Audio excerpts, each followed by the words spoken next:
Hey everybody, welcome back to the Gamers Lounge podcast. My name is John Meadows. With me as always is Eric, Nathaniel, Dennis, and Robert. See, I have to look at the screen when everybody's here because I don't want to leave somebody out because I'm usually only saying 4 things, not 5. So There's a lot of us. Claus. yeah. When was the last time all 5 were here? The summer? I think it was the summer. It wasn't. Yeah, Maybe. you were It wasn't the last time I was I on. want to say like I think it was the first time you were on. Yeah, I think it was the first time you were on when you came back. Yeah. And, or when you got your new PC and everything. So, yeah, but you were it outside. hadn't been. I don't. Well, I say it hadn't been long ago. It's been a while. It's been several months. Been a bit. It's been a bit, but not years or a year. Thank goodness. Yeah, thank goodness. Good grief. Because the way that time in 2020 works, it could easily have been 5 years and we'd never. It feels like 5 years. It does feel like it. I had a buddy of mine send me a picture this afternoon that said if 2020 was a kid slide and the end of it was a cheese grater and the kid was sliding down, getting ready to run across the cheese crater on the way to the end of it. Yep. It pretty much sums up this year, I think. I think that's pretty good sums. For the entire slide was always a cheese grater. Yeah, well, here it was always just hot. Usually you get to the end of it and stop and like burn the back of your legs because it was 110 degree steel in the sun. Now they're plastic. Kids don't know. Kids don't know the pain. Kids don't know when they used to be. I remember we had. This was 1980. He's dating himself, folks. 2, I guess 81, 82, and we had when I was in elementary school, we had 3 different slides. They were all metal. You had a short one, a medium toss, and then a tall It one. sounds vicious in the summer. Oh, it was. I mean, and that tall one was like 12 foot off the ground. I mean, it was Yeah, huge. it's a good one. I mean, yeah, it was. But man, when they tore the school down and built the new school on it, they left the playground, but they took those slides down because they were tall enough when they built the new building. It used to be a 2-story building, and then it was a 1-story building. That building, that slide was tall enough you could have jumped from the top of it over to the top of the building. That's how close it's set to the building, but it was so high that you could just jump right off. It was, but man, it was pure steel, and it just in the summertime and when the sun shone on it all day, it was just hot. You just burn your back of your legs if you just stopped at the bottom. Why is the bottom of the slide glowing orange? Yeah, that's not right. That's not right at all. What's up with that? Yeah. That's what I say. Kids don't know these days. They don't understand.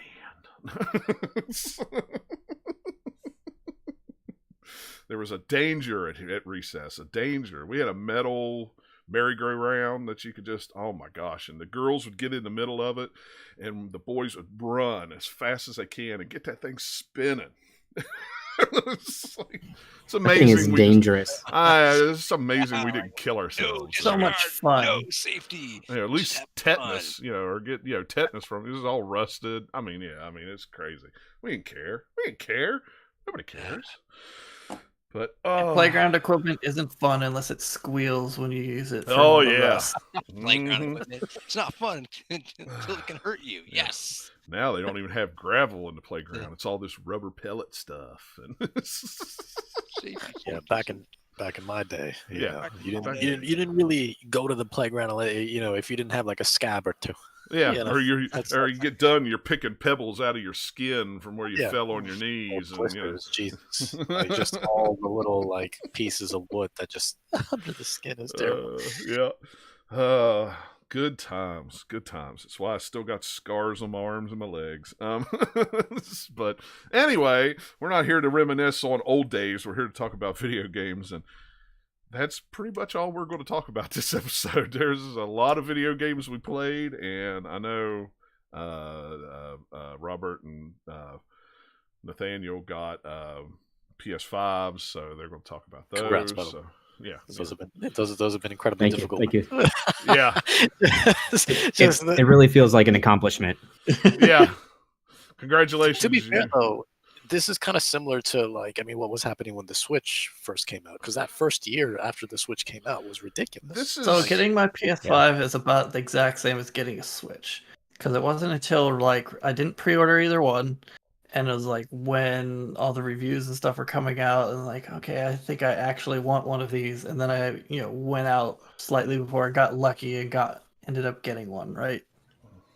It's kind of what I did with I got the last one that Target had for the Switch, and then this time I ended up going on Walmart.com 3 or 4 times until finally I got the button to click before everybody else. Well, without that the must site be crashing. nice, because I did that the other day to try to get an Xbox, The site and literally I got to the checkout, got had all my stuff, and I literally clicked on checkout, and it just went.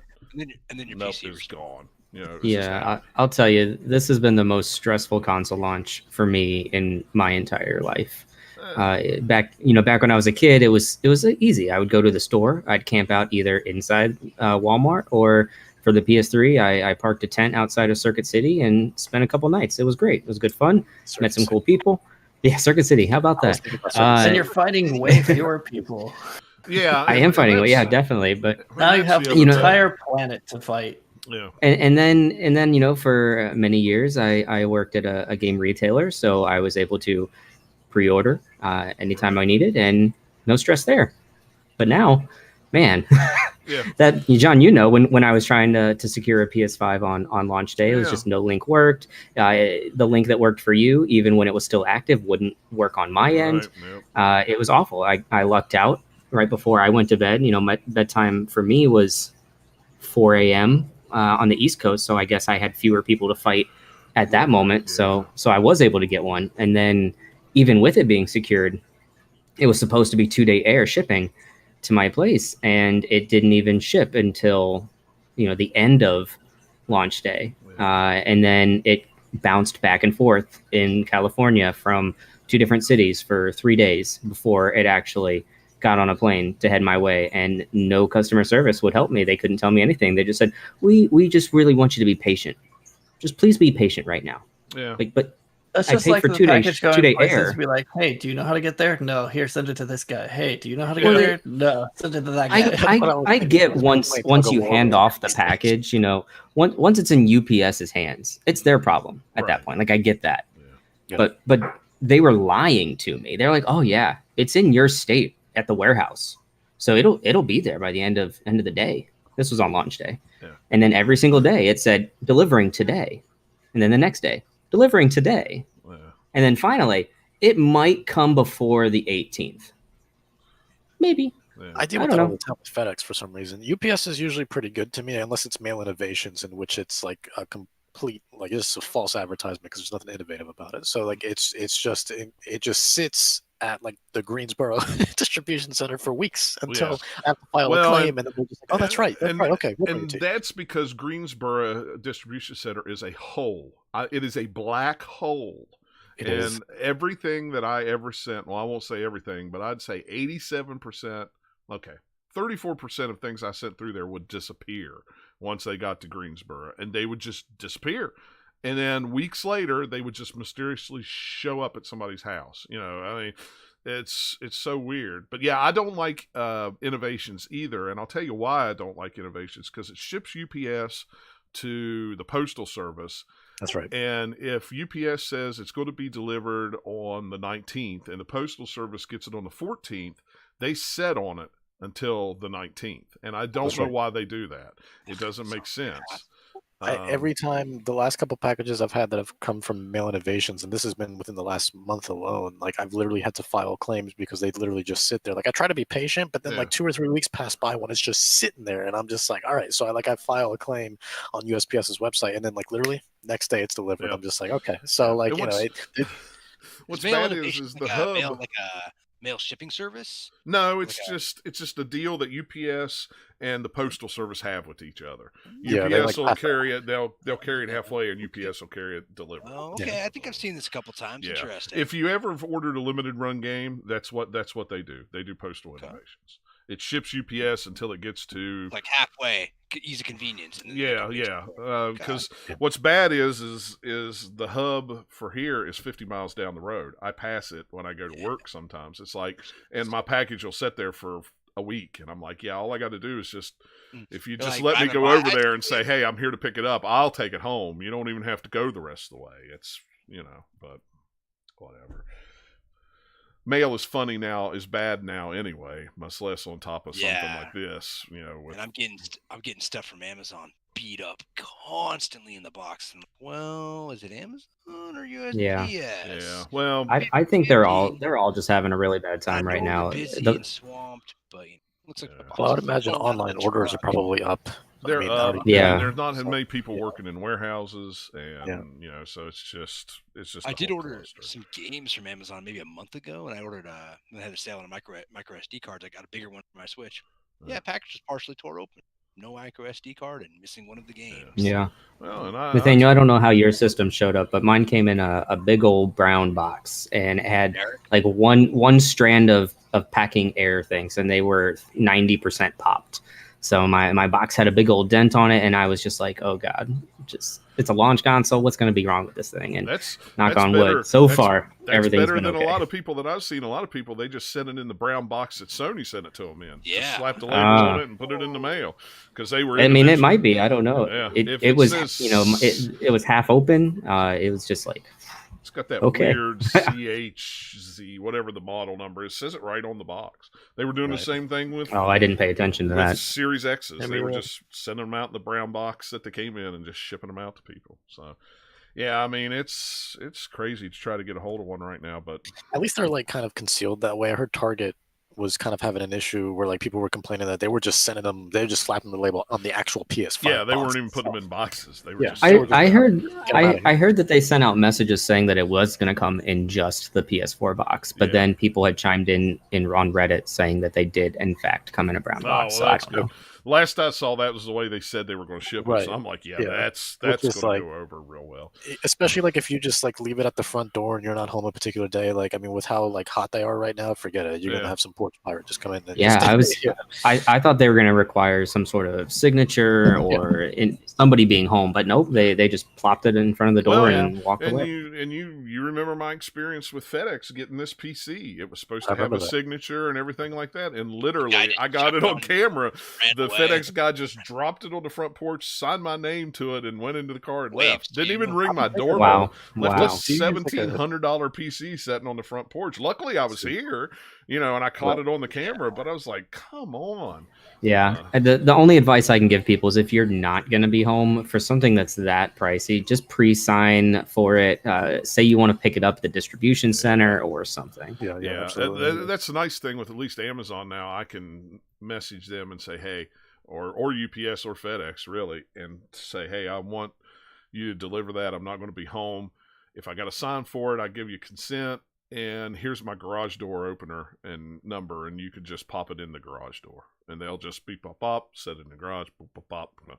I can't trust FedEx people to do that, but apparently, because they must have some kind of phobia to my front porch. Because I've got dozens of videos where they just absolutely get about within 6 feet of the porch and just toss the package on the porch and go. I mean, they don't even want to. You know, that's where COVID like hangs out the most is at the front porch. Apparently, and it's at the front porch of my house for some reason. I don't know. Yeah, but if you're sitting at a restaurant in a booth, the second you sit down, there's a big force field around you, so it's all good. Yeah, True, it's all true. good. I can take my mask off. Makes sense. Especially Totally if makes sense. if the restaurant's crowded. It's just there's some force field. You're good to go. You'll never get it. Yeah, it just blew my mind. We had to go You out. just got to make sure you get to that seat before the COVID can get to you. Right, Yeah. that's the thing.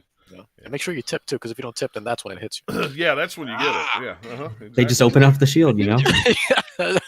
Bad tip. You're getting it. Disable table 47.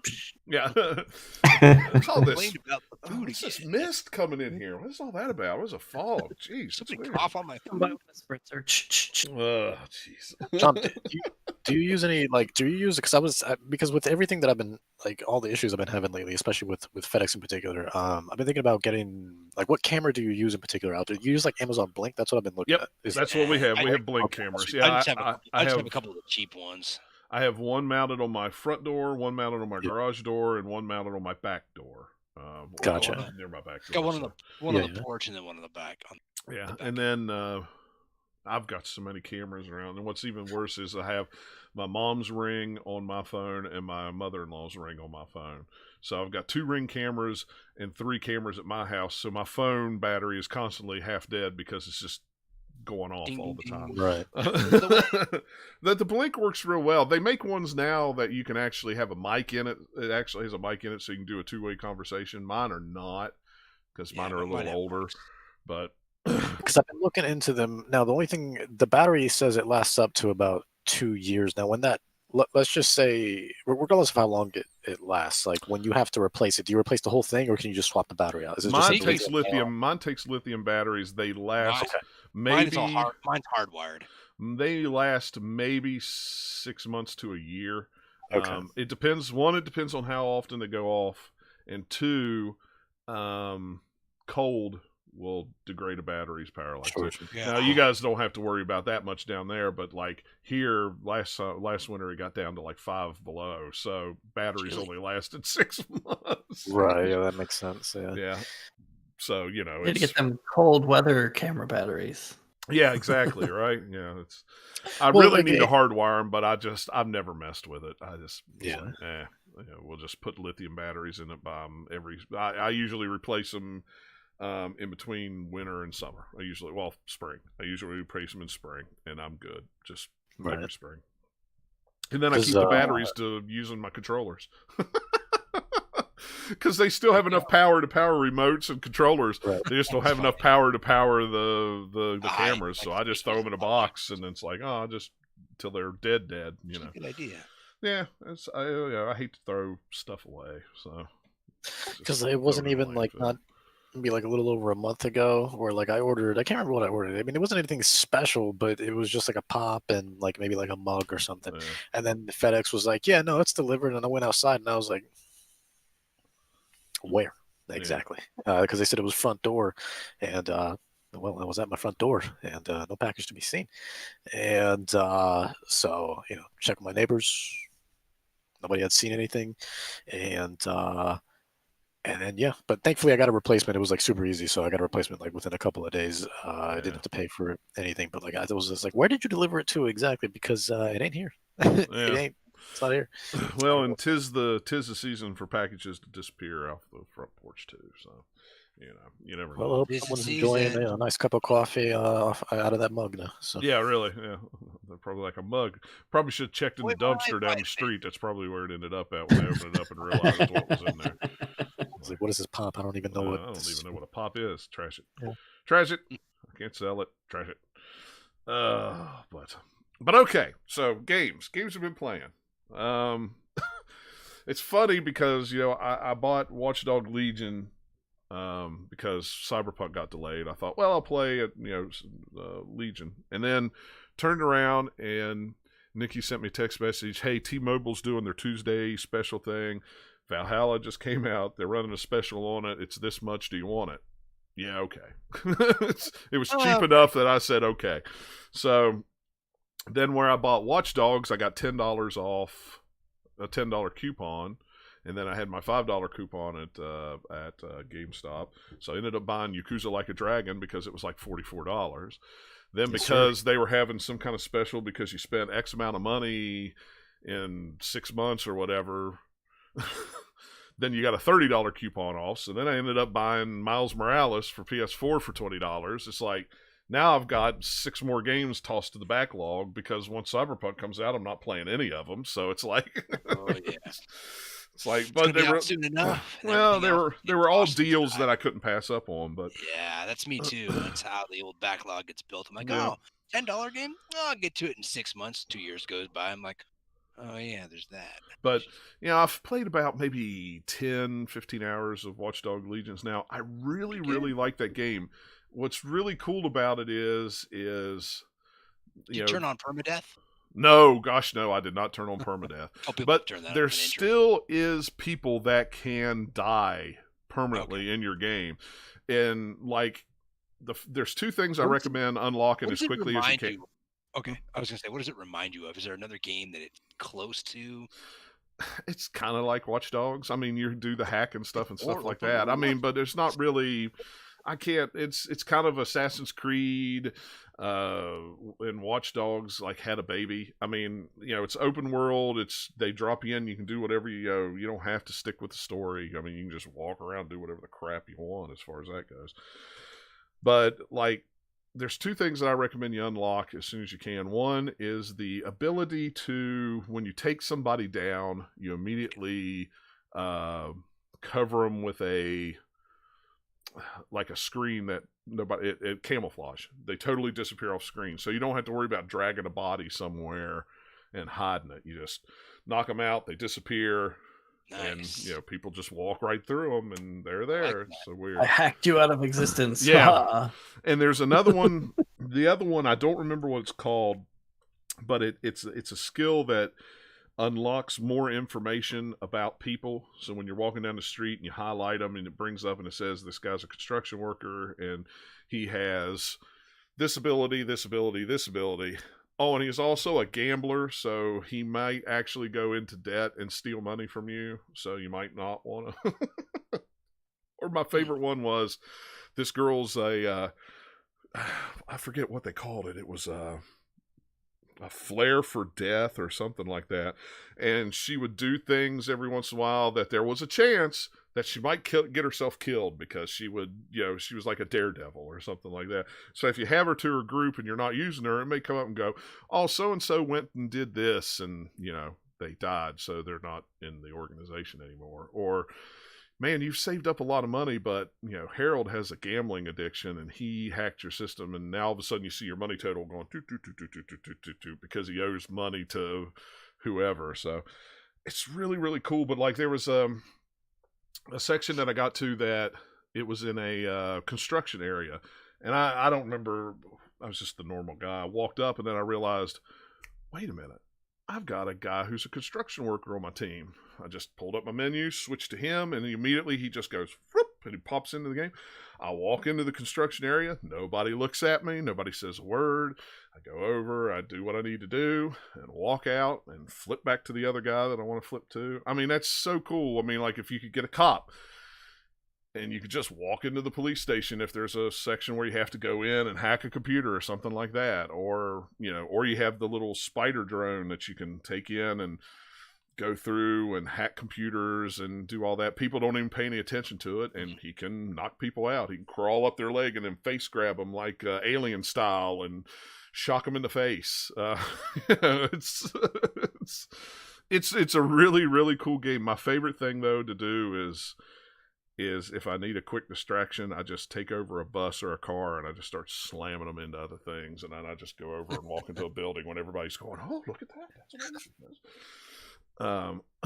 That's vehicle gambit. Yeah. But yeah, I mean, I know a lot of people have played it and said it's boring. I've had a good time with it. I've enjoyed it a lot. Well, usually hearing from you that you enjoyed it is usually good enough for me to think that I might like it's just different because, like I said, you don't have like this story's about Tim who's whatever, and his parents were killed and he joined this and that. It's just, oh, I can be Tim, or I can be Dave, or I can be Susan, or if I want to be this cool eccentric guy who's talks funny and wears a top hat, I can be him, and he has some cool hacking ability that this other guy doesn't have. And one of the things that I thought was really cool too is a lot of times you'll be walking down the street and the cops will be harassing somebody and getting ready to arrest them, and like, what you could do is you can go through your list, or you can tag people and say, I may want to recruit them, and just have a list of people that I might want to recruit. Well, the other day, one of the cops was arresting somebody or harassing somebody, had him in cuffs, down on his knees, and when I walked by, it highlighted and said, hey, that's the cousin of so-and-so who you're thinking about recruiting.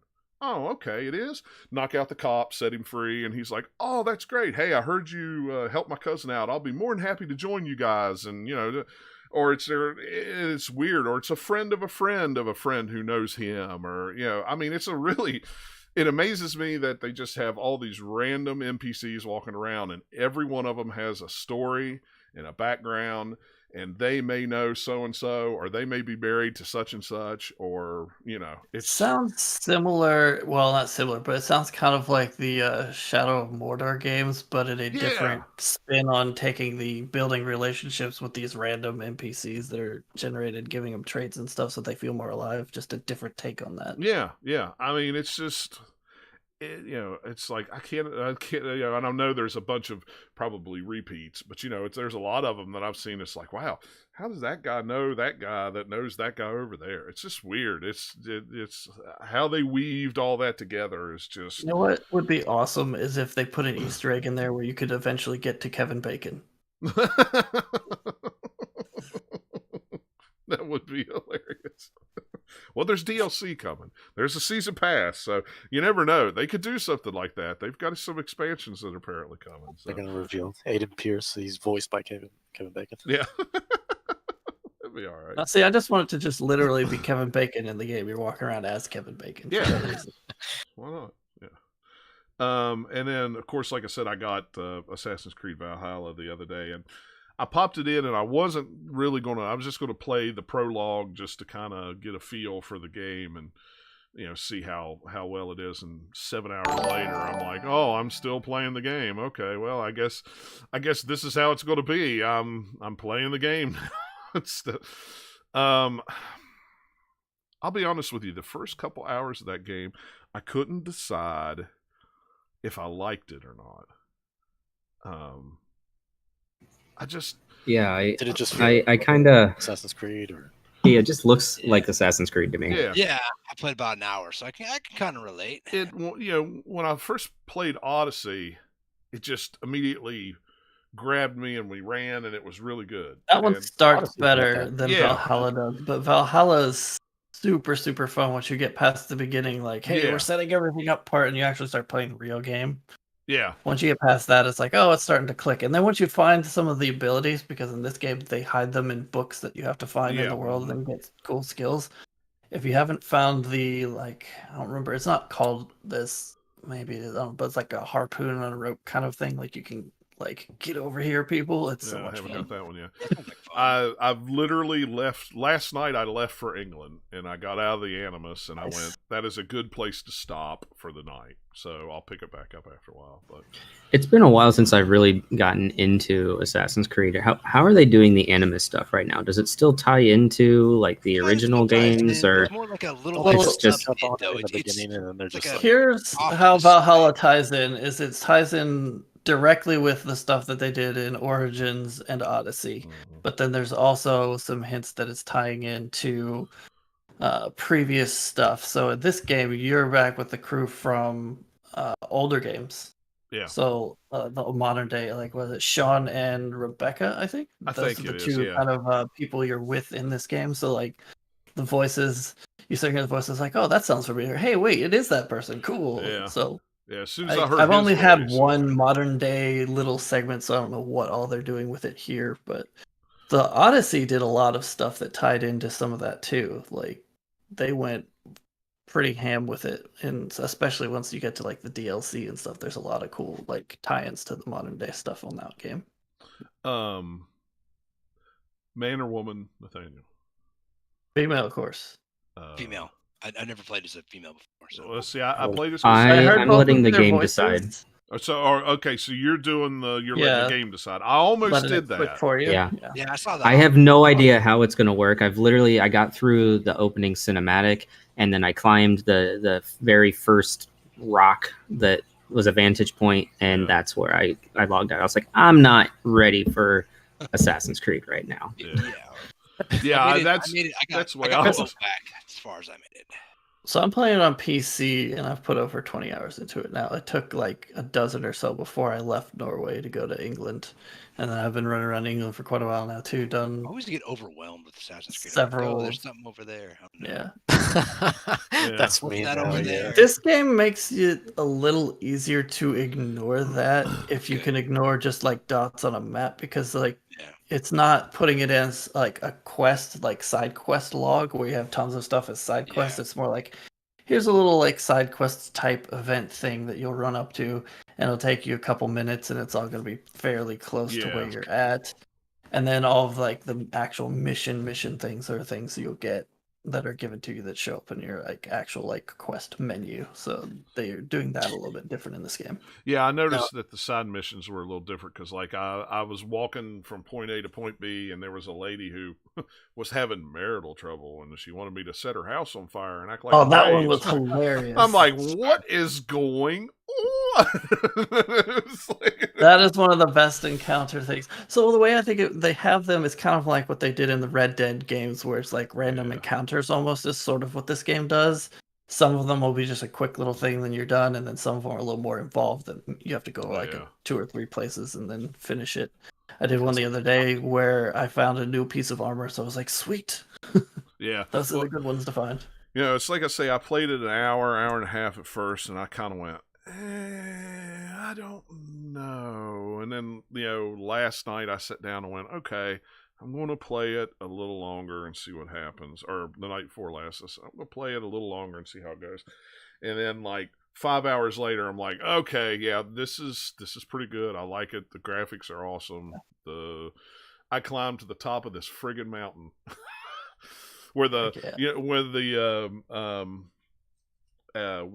where the first, right before you leave to go to England, you kill the first big boss, and you have that big castle or big area has the waterfall. I climbed to the very top of that mountain as far as I could till it started glitching out and saying, "You can't. This is not in here." I was at the top of that mountain going, "Holy crap!" And I went, "Now I got to get down."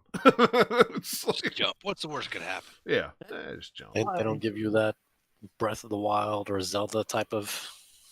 Yeah, you don't have a glider. in No, don't Assassin's have a Creed. glider. Not that I've found yet, anyway. I mean, maybe, I don't know, but The thing I found funny is that you don't have the eagle dive or whatever heck it's called that's been Yeah. in every Assassin's Creed game since the first one. You're just like, oh, you just automatically could jump into hay bales and look cool doing it. You just like sort of just like jump Yeah. until you get that skill later. You're just kind of feet first jumping and land. So it's still like the functionality's there. You just don't look cool doing Well, the it. first one that I did, I jumped off and I landed in water. And Yeah, of they have course it water, was too. cold, and then it was like, I'm cold, I'm freezing. I'm like, what's going on? Oh, I'm dead. Yeah. It's like- You can move on to England. So they do it kind of Witcher 3 style, where you have the first area is kind of like your training wheels area, but it's still fairly large, and then you move on to the bigger map later. I spent 12 hours in that first area, but I could have done like maybe 3 or 4 or something if I wanted to. I just really liked all the snow and mountains and stuff and wanted to spend a ton Yeah. of time there. And you can go back later if you want. Oh, that's because- good, because I didn't get everything. I went and found all the gold and Yeah. armor and that were in the villages that I was at, and all the Yeah. books that were right there. And then I went on to England. I thought, well, surely I'll be able to come back. I mean, Yeah, you go to the map and there's like a thing you go to fast travel back to the other area. It's yeah, I figured. So it's like, pretty yeah, easy to do. I'll come back. But yeah, like spending all that time in the snow and then going to England was really cool because it's all very much like, hey, there's no snow anymore for the most part, at least in the main areas you start in, and It's it's just rain. very kind of like, no, it's not just rain, It rains. in There's England some all the rain. time. but a lot more greenery, and I think it's kind of more fall area in some Ah, places where it's a lot more autumn looking, and then that's when you unlock the whole settlement thing where you're building new buildings in your settlement, Oh, and you're okay. going to try and make allies with other regions and do all this stuff, and that's kind of how they built out the quests. So like story is like, here, go up here and you'll do like a story quest line to kind of get these guys as allies, and then you can go over here and do them. And then depending on what buildings you've unlocked in your settlement, that'll unlock different things like, hey, now you have a fishing line, and then you can catch fish and sell them. Or, hey, here you have the hidden ones place, and now you can do kind of cool more assassin style stuff. Okay. See, I Yeah. wondered when all that was going to kind of come into play. So depending on what you decide to build first will kind of shape a little bit of what you have available to a little bit of a degree. So you can build stables so that you can manage your horses at home, but you can go to a stables in a town and do pretty much the same thing. So Yeah. some of them are more important than others. Yeah. I like it. Like I said, I've only played maybe 7, 8 hours, maybe 10 hours of it, so I can't. I've played 30 hours of Odyssey, so it's like I'm not in it enough to go, do I like it better than Odyssey? At first I was like, I don't know. I think I'm going to wait and finish Odyssey first. I kind of like Odyssey. I'm going to like Odyssey better just because the setting. Yeah. I just love the ancient Greek stuff and all the abilities and things and the way that game was structured with how you unlock your skills. Like this one, the skill tree is done completely differently, and they have the fog of war over it, so you can't like plan and look at like, oh hey, here's this cool skill over here I want to go get. But the nice thing is you can just respec whenever you want. Right. Or you can preview it sometimes if you like get a couple points and you get to the edge of one and then it'll reveal the next kind of cluster in the tree. Then you can like undo that one if you don't want to use that skill, and you can go somewhere else so you can kind of look at it and see a little bit. And then you have like all the different ability skills that you can only get from books in the world. There's some fun ones I've gotten. So like the harpoon one, I've gotten one where you kind of leap up into the air and then just like slam down with your axe. There's one where you just like toss a bunch of axes that they've showed in previews. Yeah, I got that. I've got one where you basically just like rage run and tackle them and just like beat the crap out of them. I've got one where it's a multiple arrow thing where you just have a certain amount of time to target a bunch of enemies and like go just like hits them all at tons once. of arrows. Oh, yeah. I've got like a sleep arrow that I found. So there's some cool stuff in there. There's some cool skills too that you can get as far as just like there's the one that like makes you do the automatic roll if you dive from too high. There's just different stealth and ranged and melee kind of skills that you get. Yeah. Each little cluster in the tree has a different one. And looks like there's probably a bunch of different ways you could actually have builds in this game, whereas like Origins and Odyssey didn't really have builds so Just much. unlocking stuff. What'd you say? So you have like a bunch of like each cluster has a bunch of minor things like get 2% more melee damage, or get this little bit, or this type of armor will have slightly better stats on it, and then you have like one big major skill that you can unlock in there. So you're kind of like branching through a spider web is kind of how they've set the almost looks like a constellation. Everything's kind of about stars and it's all that Norse mythology stuff. So there's so much stuff that unlocks too once you get to England. It's like a little bit of extra just things that you'll find, and fortresses that you would attack and all these different things. Flighting is hilarious. I love it. It's so dumb, but it's so great. Yeah, I thought that was pretty good. You just have to listen to it in your head. The secret is you listen to it in your head. You have to pick the one line that both rhymes at the end, so you can automatically, out of the three choices, there's one that doesn't rhyme, so you can cross that one off. And then the other two, you kind of have to listen to it in your head so that the rhythm is the same, has kind of the same amount of syllables, and then that's the one that you have to pick. And you do that like 3 times or something, and then you upgrade your charisma. The only thing I wish is you could see what your charisma level was somewhere. If it's hiding in the menus somewhere, I haven't seen it. It only pops up anytime that you level it up. Yeah. But yeah, I don't know. That game's really cool. I like that the combat feels a lot different. It's a lot more weighty because you're doing like axes and different stuff. I've tried axe and shield, dual axes, an axe and a dagger, like a two-handed axe. And they all feel very, like you can do a lot of cool different things with them. I think so far I like the 2 axes. Right now I got a build. I got an axe in one hand and a blade on a chain in the other. It's it's cool, but man, it's slow. But if you have a bunch of people coming at you, you can just wail that sucker around and hit all 3. Hit all of them at one time. So it's a nice crowd control, but.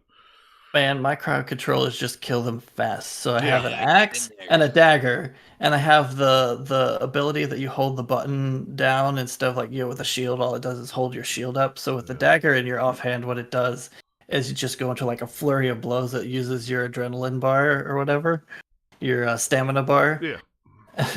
And then I have another skill that I found unlocked on the tree where like it's a sprint attack. So if you're sprinting and then you hit the attack button, it does like a dual-handed sweep that insta-kills most of the like lower-ended guys. So I just run in and just like try and hit as many people as fast as I can. I like chopping heads off. Forget using a shield. Yeah, I love. Although I need to try the dual shield because apparently that's fun, as using the shield as your weapon. I haven't tried that yet. I need to. Yeah, I haven't either. I didn't know that was a thing. So one of the tooltips tells you about it, so they really want you to do dual shields, I think. Yeah. Because otherwise, maybe you wouldn't think of like, oh, I'll do 2 shields. I'll try anything once. Why not? Yeah. Man, one of the things that's just dumb about this game that doesn't really do much of anything most of the time, but I like doing is like the big buildings that have straw roofs, just setting them on fire. Yeah. Well, and that was what was bad was what the first raid, they, it was like, burn the wagons. I'm like, okay. So I'm running over trying to burn the wagons, but I'm also trying to kill that guys at the same time. But I keep hitting the bases that'll explode. So that hurts a lot. It does. I mean, I'm wailing on people, and I'm double axe just, and then all of a sudden I run into a cluster of guys around of one of the vases that catch me on fire, and then all of a sudden it's like, oh, I'm burning. It's like So there reminds me of a funny thing that happened to me, where they have these kind of broken down rock walls that you can throw one of those explosive jugs at to break it down to open up a door. And I was like, okay, there's one. I'll pick up a jar and I'm going to throw it at it from over here, kind of at the entrance to this hallway across the room, so I'm far enough away it won't hit me. It just barely clipped this sconce on the wall and exploded in my face. And I was like, almost dead. I was like, that didn't go well. Yeah. I kept fighting those guys and catching on fire because I had nick one of those things and blow up in my face. And I'm running back to the beach going, I need to get in the water. It's like I'm on fire. Put me out.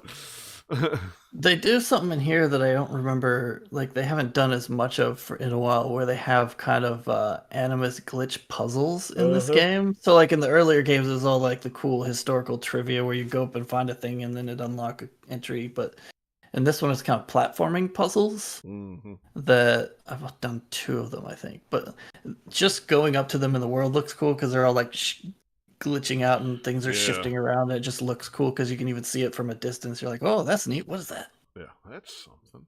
So, yeah, they definitely have nailed this engine at this point with these last 3 games. Like this one looks even better than Odyssey did, and that game looked amazing. So. Yeah, Odyssey looked fantastic. This one is a good. Odyssey was. This is a good mesh between original Assassin's Creed and Odyssey, I think. There's a lot of things in it. It gives me a feel of the original Assassin's Creed, but it plays a lot like Odyssey. I don't know. There's some things in there that's like, man, I haven't felt that in a long time in an Assassin's Creed game, or that hasn't been a thing in a long time. And some of the assassinations that you can do are pretty brutal too. Yeah, they are. Especially if you like sprint at someone and just like, oh man. Well, when I'm setting up at the beginning and it's like, okay, there's tons of different settings you could change, and it's like, do you want less gore or more gore? I'm like, gore? How much gore is there in this movie or this game? And then the next one's like, would you like nudity on or off? Nudity? What kind of nudity is it? What is going on? I still don't know the answer to that one, but I definitely know the violence one because man, a game where you're playing a Viking and you have axes. Heads are getting chopped off, man. It's gonna happen. That first battle, I'm like, oh, those arms are gone, and that guy just cut a guy's head off. There's where the gore's at. Okay. The answer to that question is always yes until it does something offensive. Yeah, exactly. You're like, oh, never mind. Yeah, never mind. That made me feel uncomfortable, so I'm done. Let me just turn that off. But it's cool, though. I like it. I like games that do that because, I know a lot of, especially a lot of parents, they want to, I don't mind my kid playing this game, but I really don't like the gore. I don't like the violence. Well, guess what? You can turn you can turn the gore off and... There's a lot of stuff in here that you can like customize. Yeah. They have a lot of different settings, which is pretty cool. I think that's going to end up being the new norm especially on these AAA games. It seems like there's going to be a lot of accessibility and customizability to it, which I'm. One thing I haven't tried out yet that I'm going to is the cross-platform saves, because if it sends your saves to the cloud, so like you could just supposedly like from what I've seen people saying online that you can just go to the other platform and pick up right where you were. Yeah, that's my understanding is it's real easy. Yeah, that's what this Ubisoft Connect thing is supposed to be. So between like PC and Xbox, that'd be fantastic.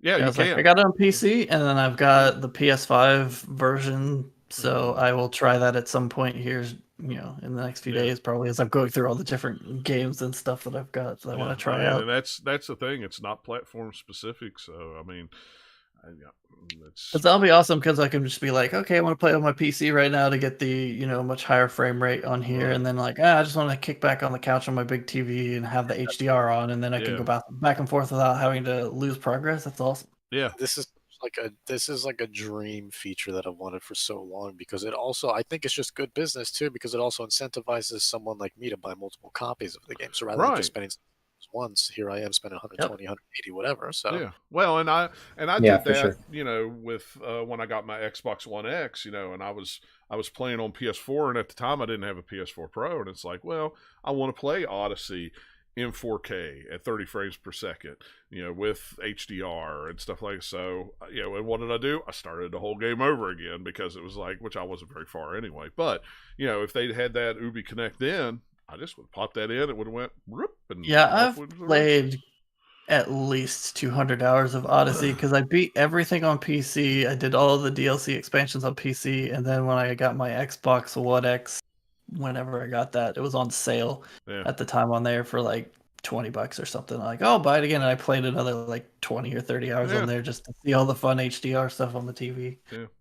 And that's according to the cool Ubisoft wrap up video, like web tool thingy that you can do right now, where they look at your games and make a custom video for you. It was like, Odyssey's #1. There's no way that it would be anything else. Mine was The Division. If you watch mine, because I linked it to him and like, look, mine's The Division for some reason. That's weird. I haven't done that. Yeah, you go to the Ubisoft Connect site, I think, and then it has like a wrap up is what it's called, and then it's from 2015 on. It looks at your stats of how many Ubisoft games you played, and it'll like do the top 3, and it makes this cool like flashy video for you with all your custom stats. Mine's got Far Cry. Mine said it was like, hey, you've played so many hours of The Division, and you have 75,000 kills in it. I'm like, yeah, I do.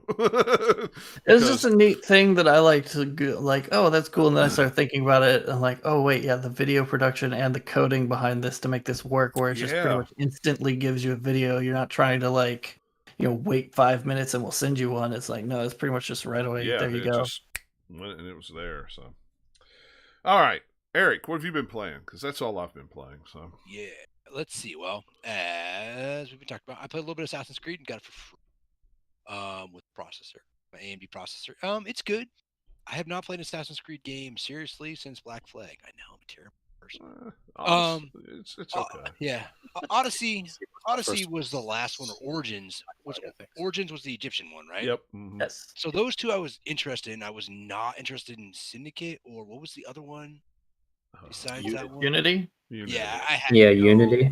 Unity was really good. It was just buggy as crap.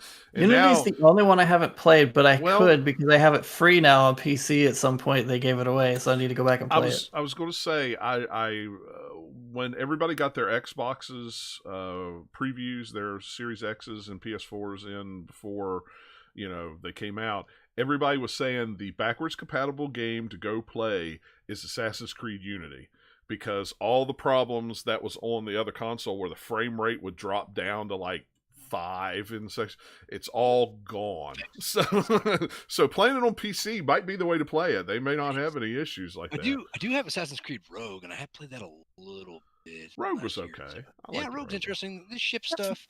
Rogue is weird because it's kind of, sort of, almost a mainline title, but not really. Yeah, it runs like along with 3 or something. I can't remember. Yeah, Black Flag. It's tie-in to Black Flag. Yeah. Feel distinct though from Black Flag. That's the only reason why I never played it.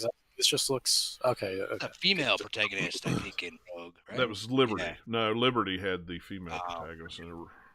Or Liberation. Sorry, that's Liberation. Yeah, that's it. Vita, right? A lot of Assassin's Creed. It was on Vita, but I think you can get it on PS5 or PS4 and Xbox One now. Yeah, they ported it to consoles. Yeah. So Valhalla's interesting. My biggest thing with Assassin's Creed games, I mentioned, I get overwhelmed with a lot of the stuff. But if it's like Black Flag, where the collectibles were like pretty easy to find, versus like I think Revelation was Brotherhood was the one where I tried to get everything and I just got lost. It does have a thing from Black Flag in it. So the papers in Black Flag that you would chase down and then you get the sea shanties. This time you get them, they're tattoos. Yeah. I can hack tattoos. So you actually get to use them? Yeah, Yeah. So you can go. You have like a tattoo shop that you have in your, opening city, or when you So do far, your in the settlement, first, you build in the one, and first you couple, can swap them out. in the first couple Unlike real hours, I've tattoos. noticed the combat. I'm like, combat's pretty good. I could just brute force my way through most of the things. Oh, Or shoot yeah. people with arrows. I'm in. I mean, I like being stealthy, but sometimes I'm like, screw it. Just let me hack at you. Yeah, So, yeah, sometimes I'm just like, I'll be a interested. Viking and just run straight at you, and sometimes like I'll sneak around and then I'll just run at you after that because Yeah. I'm tired of sneaking around. It runs pretty good on my PC. No problems there. Plenty of fun settings to tweak, and you can make it accessible, which is always good. It's good to see games in there that have things to make it so everybody can play. I have played a little bit of my friend Pedro, some more of that. Glad I didn't buy it. Glad it was free on Game Pass. Katana Zero as well. Also glad that was free. That is pretty challenging 2D platforming. One hit kills you. I bought both those games when they launched because I thought they were fantastic. Well, no. I was going to buy my friend Pedro, and then it was on Game Pass. But Katana That Zero, game was incredible. That not my friend Pedro is what I ended off 2019 with. I remember streaming, and I was like, one last game before it strikes midnight, and like we literally beat it like right when it hit midnight. It was fantastic. Hopping around, I'm like, it's so easy good. to pick up and play. That's what I was like. That's what I liked about it. Yeah, the game is fantastic. I have been playing Doom Eternal. That's another good game to throw at your PC. Yeah. It's fantastic. If you like FPS games, a little more oomph to, even on the easiest setting, that game is challenging. But it's fun. The story is so strange, or at least there's a story to it. With like the new Serious Sam game I reviewed, after about like an hour, I was like, all right, I'm already losing interest in the story, if there is a story. But Doom at least is kind of cool. It's kind of, all this different strange. I've been using Game Pass a lot, so I finally played some more Burnout Paradise. I had never played that on PS3 and 360. I mentioned that before. Yeah. It was so good. I've been waiting. I had seen it on sale a couple times, like on Origin, $10. Like, okay, I'll get it. $5. And I'm glad I got it. It's still fun. Well, I think good reason to. Did you play it on Game Pass since it's on Game Pass now? Yeah. Been playing. It's fun. It is definitely a good racing game. There's some magic with that game that they hadn't quite done since even the other Criterion games that they did after that. They were fine, but it didn't quite have the same just magic sauce that Paradise has. Driving around, getting in a race, exploring, doing stuff, and just like easy to play. It's fun. It's challenging when it wants to be challenging, but I'm happy. This afternoon I played Black. I know you guys played that before on Xbox. It's also on like Game Pass. PS2 days. Yeah, PS2 days. And let me tell you, the game's a classic. It is a classic, but I'm like, why am I zooming in with my weapon with tapping the right control stick? Oh yeah, because that's the era it came from. Yep, that's the era it came from. That's what I was gonna say. It's a competent action shooter. I mean, it got really good reviews back in the day, and I actually have it for original Xbox. But it's cool to. Is that the one that Criterion did? That's like the weird, hey, we did a bunch of these racing games and now we'll do a shooter. Was that Black? Yeah, I think so. And it has like a good soundtrack and stuff. And it's not super long. It's maybe 10 hours. Remember, it's pretty hard in the end, if I remember that. It took me a little bit to beat it. And then finally, after years of having it and having a good deal, finally played for about 4 hours. It's pretty good. Did you guys watch the TV show that was tied in with it, or how that worked? I did when I played it. Yeah, I tried to. So they're like, you should a summary. Watch the show. I'm like, nah, I'm not gonna do that. Just let me keep playing. I watched it the first couple ones, and then it was like, I just want to play the game. It ties in some, but not enough. Yeah, you could skip them for the most part. I'm like, hey, it's that actor. He must have been in the show. But it's good. There's not much to it. Like, it's kind of like the puzzle stuff and like the things you find, like a light version of Alan Wake meets some of the cool powers of Control. That's all I can think about when I play Quantum Break. Yeah, Quantum Break was the game they had to make in order to figure out how to do Control. I really should finish Control. Yeah. But I think I got it for like $5 or $10 like 3 or 4 years ago on the Windows store. Yeah, it goes on sale for like $10 pretty often. Good deal. Yeah. I'm like, you know what? I'm kind of glad I played this. It's worth playing at least once. Yeah. Cool, I feel like I got my $10 worth out of it. I'm gonna play it for 8 to 10 hours and be like, you know what? $10 game, I'm in. Perfect fix for me to play. I've actually, speaking of which, last year I maybe finished 4 games. This year I've been doing pretty good. I finished like 10 games total, and some of the stuff's in AAA. So I keep a list now of everything that I do. yeah, me too. I keep 2. My list is our show notes. I go back and look through the show notes. And Like, I wait, look what have and I I'm played? like, really? I only beat 3-4 games last year. What was I doing? I'm like, oh wait, I chose to play these ones that are a lot time consuming. I got distracted. I've been doing better and cleaning up through the backlog. That just means I'm just gonna push stuff. Yeah, I get that. I've been trying to spend less time on Final Fantasy 14, so I have more time to play other things. And I really want to platinum Last of Us 2, but I'm like, ugh, I don't have that much more to do. Just gotta sit down. Muscle. I want to platinum Miles Morales. I feel like that's just like the first Yeah? Spider-Man. Is it a one? You think it's a one playthrough shot? No, you have to do New Game Plus because there's like specific skills you only get a New Game Plus afterwards. I hate I just want one playthrough. Let me But play. honestly, No, just because I haven't tried it yet, I feel like it should be relatively easy. Just because depending on how much you've done, you should still have maybe. the skill points remaining once you do New Game Plus, so you can just spend another like 5-6 hours, and you're like, I'm good. Which yeah, I don't need to do a run on easy, a run on medium, and then a right. run on hard. You spend 40 hours and pulling out your hair. See that nonsense. That's why I never got the platinum for like the first Last of Us because I was just like, they want you to play the game 15 times. I was like, it's other games. I'm sorry, Joel. I'm like, I'm sorry. I'm just like, I can't play this like 4 times. I'm like, I just can't.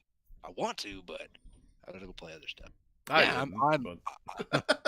Yeah, we know your thoughts on Last. Yeah. You know, get back in your corner.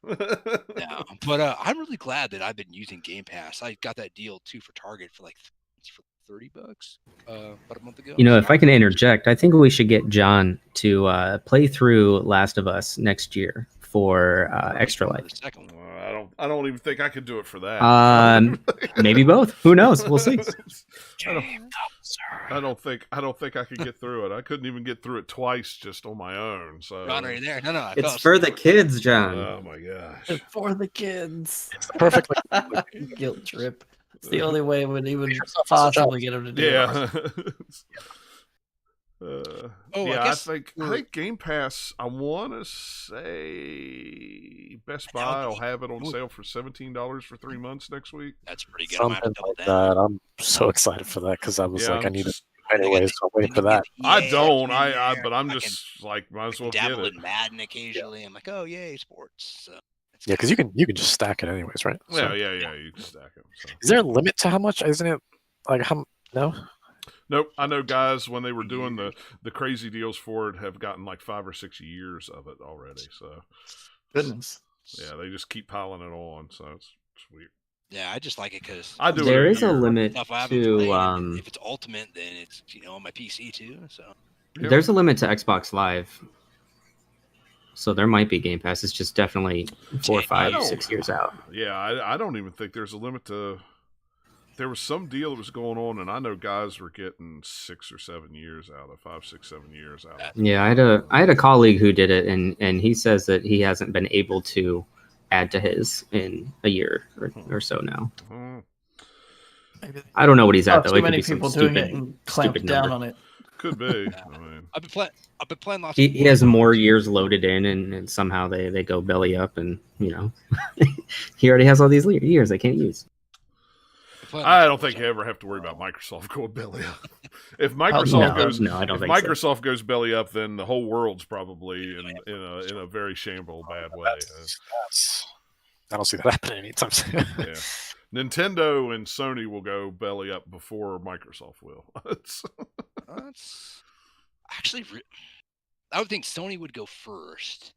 Yeah, definitely Sony would go first. Maybe, I don't know. Nintendo might be able to outlast Microsoft, but Microsoft has its hands in more pies. Mm-hmm. Like its wealth is spread over a lot more, where Nintendo's is pretty concentrated, but well loved. So it's kind of, I don't know. That's interesting. I don't know. Nobody mentioned Sega. Wait. I don't know when Microsoft had $14 billion in cash this year, and they spent half of it on Bethesda, and still have $7 billion in petty cash left. I mean, I think they're going to have a long time to last. I mean, it's.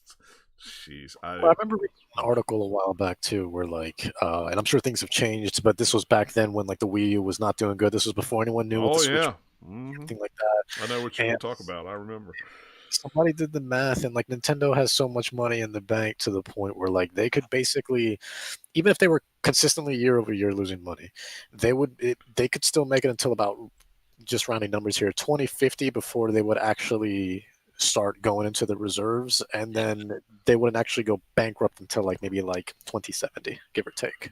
Yeah, because Nintendo's got all that licensing money from all the Mario and other things that they have, toys, etc. everywhere. Yeah. It's not just games, so they're doing pretty good. I'm sorry, I misinformed everybody on how much billions Microsoft has in cash and cash equivalents right now. It's 137 billion. My bad. I missed I missed a zero there. Somewhere. Maybe that was just the Xbox allocation. Here's how many billions you have. Let's see how much Nintendo. I'm just curious now. Go ahead, Eric. You keep talking. I was gonna play. I've been playing a lot. 60 billion. Like I mentioned last time, I've been playing a lot of Warzone. Blah blah blah, whatever. But the crossplay works. The crossplay works pretty good. I've been pretty impressed. When you're on there playing with somebody who has PlayStation or somebody who has an Xbox, it's pretty good. Yeah. Although, if you're gonna play Warzone, you got crossplay. Get out that PC because you will always, as long as everything's up to date, and you got that SSD, you got a leg up all the time. Yeah. Even if you're just using a controller, you still got a leg up. Then I've seen it happen. Like, it's very interesting. I'm like, Well, it's interesting how that is, because I know like since Halo's been little by little, the Master Chief Collection been coming to PC. It seems like a lot of people are still using controllers over the keyboard and mouse. Interestingly, I think it just depends. Like if you have a gaming mouse and gaming keyboard and it's like ergonomic, then that's great. But for me, my mouse is ergonomic and it's not well suited for gaming. It will work, not an FPS game. Like it could work in Assassin's Creed, but if you're playing like Warzone or Doom, you got to use it. Yeah. I'm sorry. I'd say for Halo, they're probably using Halo. They're probably using controllers just because it's Halo and it was designed for that, and it's one of the quote premier first-person shooter to be controlled by a controller and console. So even on PC, you still might want to play it that way. Halo to me just feels more natural with a controller, but that's because I've played it since it was on the original Xbox. Sure, yeah. There's plenty of people who are that way too. They played Halo forever, so even though they got it on PC, they're like, yeah, okay, I'll just keep going with the gameplay because I know it. Well, and I tried when I got it on PC. I tried to play it with mouse and keyboard. I was like, my brain won't do it. Yeah, but that's it. Part of Halo is the feeling of it, and you need the controller for that. Yeah. Dennis, what have you been playing? I know Yakuza. I know you've been playing Yakuza. That game looks awesome. It is fantastic. Yakuza, I think like I'm about 20, 25 hours in now, depending. I don't know what my Steam says, but something around there. Because I got it on PC this time around, so. It's so interesting because I know a lot of people like how did this RPG kind of reveal kind of start? It started as an April Fool's joke, right? Like that's when they first showed it. Was like they were just like, "Hey, look, Yakuza has an RPG," and everybody was like, "What? This is crazy looking," And then but it was funny because everyone was kind of for it. Everybody was like, "Oh my god, I'd be down for this." And then when they actually revealed it for the new Yakuza, everybody was reluctant. Everybody was like, "No, wait, hold on." Where's the brawler stuff? I need the brawler stuff. That's kind of what's always kind of made Yakuza in terms of its gameplay. But now that it's out, and I think now that everybody's kind of had their hands on it, I mean, at the end of the day, it is still Yakuza at its core, and it's a beautiful, fantastic experience that it'll give you all the laughs, it'll give you all the drama. It'll get you emotional. It'll give you, it'll make you smile. It feels wholesome. It feels, it feels a nursery full of grown men in diapers. That's right. Don't feel that. You don't want to touch that. No, you do not. I saw that and I went, oh God, here we go again. Quest 2 nights ago, and the reason why I do recommend doing that quest is because there's a new thing now where you can call people on your phone to help like mid battle. You like summons basically, and they become a summon. So you could just summon a bunch of like grown babies, basically grown man babies, to just come in and just like smack everybody on the field and whatnot. It's absurd. It's absurd. crazy animation, and I mean, it's just Yakuza being Yakuza, and I love Yeah. it. There's nothing I would ever change. Honestly, in an interesting way, on occasion I would find myself, especially if I needed to just go to certain places, like I would find myself actively trying to avoid certain fights in previous Yakuza games. I'd be just like, oh look, there's just a bunch of street thugs there. I don't want to do that nonsense right now. But because I love RPGs, because I grew up with RPGs, and the way Yakuza handles it is very smooth and seamless. So like I almost like, I'm only actively avoiding them if I'm just like, okay, I've been walking for like ever, because the way the fast travel system works in this one is a little bit different. Like before, you automatically had all the taxis just kind of put out on the map for you. Now you don't actually unlock the taxis unless you use them. So Okay. yeah, so that's why like I'm just just since I do a lot of walking around everywhere now in the new place of Ejin show, um, it it's because I just always forget to use the taxi. But plus, there's just so much to see because this world is gigantic. Like the new map that they put you in is huge. Like Yeah. it's crazy. Like if you thought Kamurocho was big, wait till you get into a Jincho. I mean, it really is like 3 times the size of Kamurocho. It's crazy, and you get to still go to Kamurocho. It's wild. It's wild. So there's just a lot of map there and a lot of real estate there to just kind of play around in. So, but Kasuga Ichiban, maybe it's the other way around, but either way, he's a fantastic character. At first, I think Yakuza Kiryu's always kind of been the poster boy of Yakuza, right? So it's weird not. Yeah, it makes it a hard sell for me because I'm gonna miss him.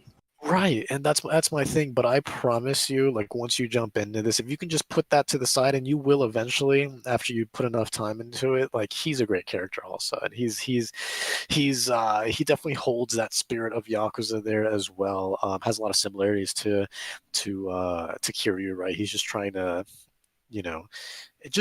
do what's right, even though he was raised in this sort of like Yakuza sort of family and whatnot, and he's just trying to find his footing again, right? Kind of same thing as Kiryu, and even Saejima and Majima were like at one point they all end up going to jail, and they get up out of jail after so many years, and he kind of experienced the same thing as Kiryu, where it's like, what's all these smartphones?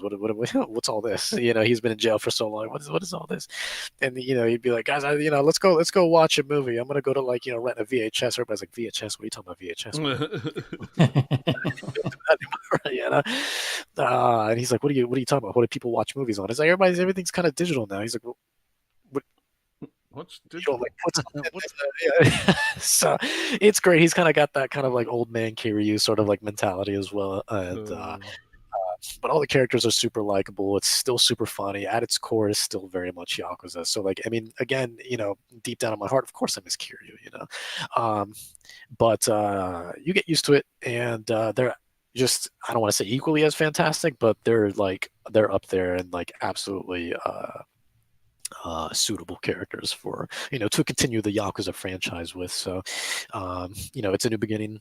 It's a new sort of direction for Yakuza, but at the end of the day, it's still very Yakuza, and it's still an incredible time. So if you liked Yakuza before, you're still going to enjoy Yakuza now, even if the battle system's a little bit different. But they even designed it in that like you could still spam A if you want to just do button mashing, and you could still effectively still make it look and play just like regular Yakuza. You don't have to be strategic of like, all right, let me just use a magic attack. All right, let me use just button mash and get through no matter what. Yeah, exactly. As somebody who's not into Yakuza, unlike pretty much everyone else here, I've played.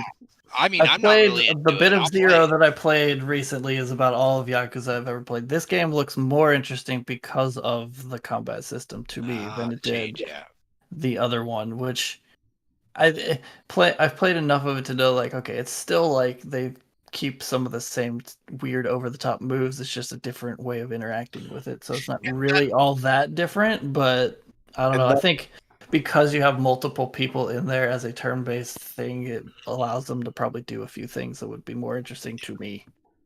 And it's hysterical too, just all the moves that they do, right? It's just like, and all the attacks and just the descriptions for all these attacks again are still very comical, very very Yakuza. But yeah, no, it's cool having that sort of party system. And then like Ichiban himself is like, they make it apparent very early on that he's just like, yeah, I'm a big gamer. I grew up playing Dragon Quest. I love Dragon Quest, my favorite thing. So he keeps going just being like, you know what, man, I may not be in the Yakuza anymore, but that gives me a chance now to be a hero, and like, so he goes around, and then, and then so he has this party now, right? And he's just like, guys, you're like a mage, dude, and I'm like a warrior. It's crazy. Like, I love that. Just the way he kind of references things, and then they do like reference Dragon Quest a lot. Yeah. Now, are you playing subtitled or are you playing dubbed? I'm bouncing back and forth, actually. Because I know there was some I've big seen names a lot that of it did. on. So I watched Co-Carnage was doing an English version because he has a bunch of people who will just like put him on and they can't watch it, so that way they can understand his reasoning for it. And it's like, it's good. Like, it's not like some other, like JRPGs or something where you get awkward dubs or just like an anime where it's really weird. No, it's like, it's well done. So you could probably play it either way and get plenty out of it. Yeah, and they had some big names. I know, was it George Takai does one of the voices? Yeah, he's awesome from what I've heard, because I was watching his stream. It's like, that's pretty. So this in is there like, more than I thought he would be too. His character's stuck around for a little bit. Yeah, it's like, well, you know what? This will be the first one that I actually play with English dubs that I have, the dub that I have the option to. I had no option on the PlayStation 2 version. You had to play with the English dubs, and Mark Hamill doing a terrible voice. Wait, what? Oh yeah, terrible match. Wow. Yeah, Mark Hamill does one of the voices of Majima. I thought he was Majima. No. Yes, yeah, that's dude the leopard jacket. Yeah.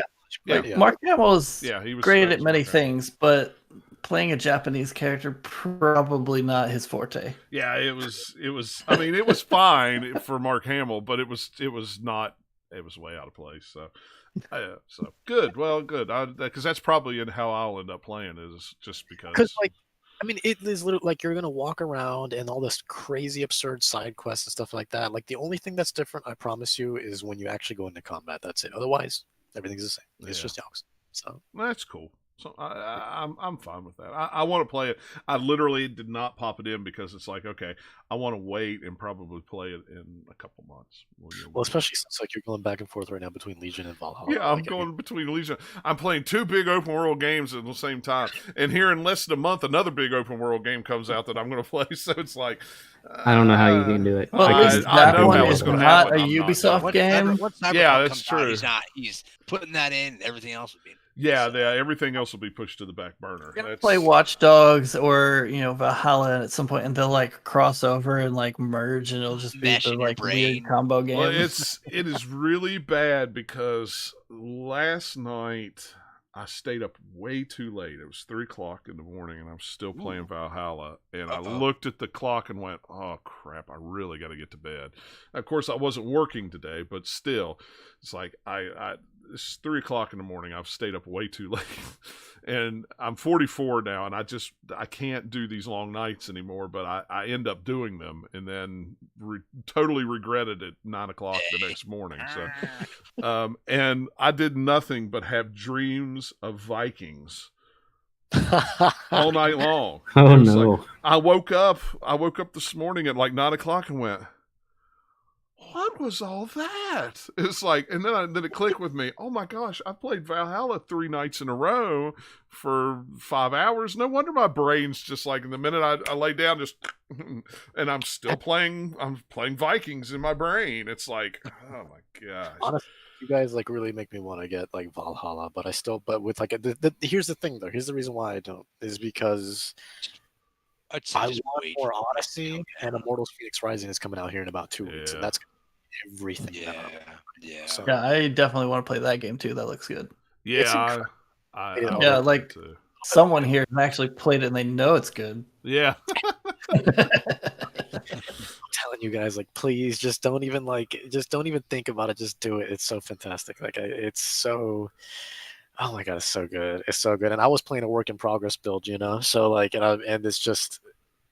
Oh my! I mean, I can't say enough praise about that game. I mean, I'm just excited for the full release. I really am. Yeah, I went to that looks pretty cool, but then after hearing you talk about it, it's like, okay, I'll have to buy it. So I get $20 when I pick up Cyberpunk back, so that $20 will go for.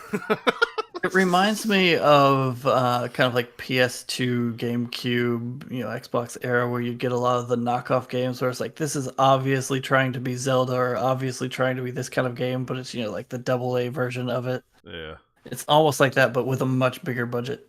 Yeah.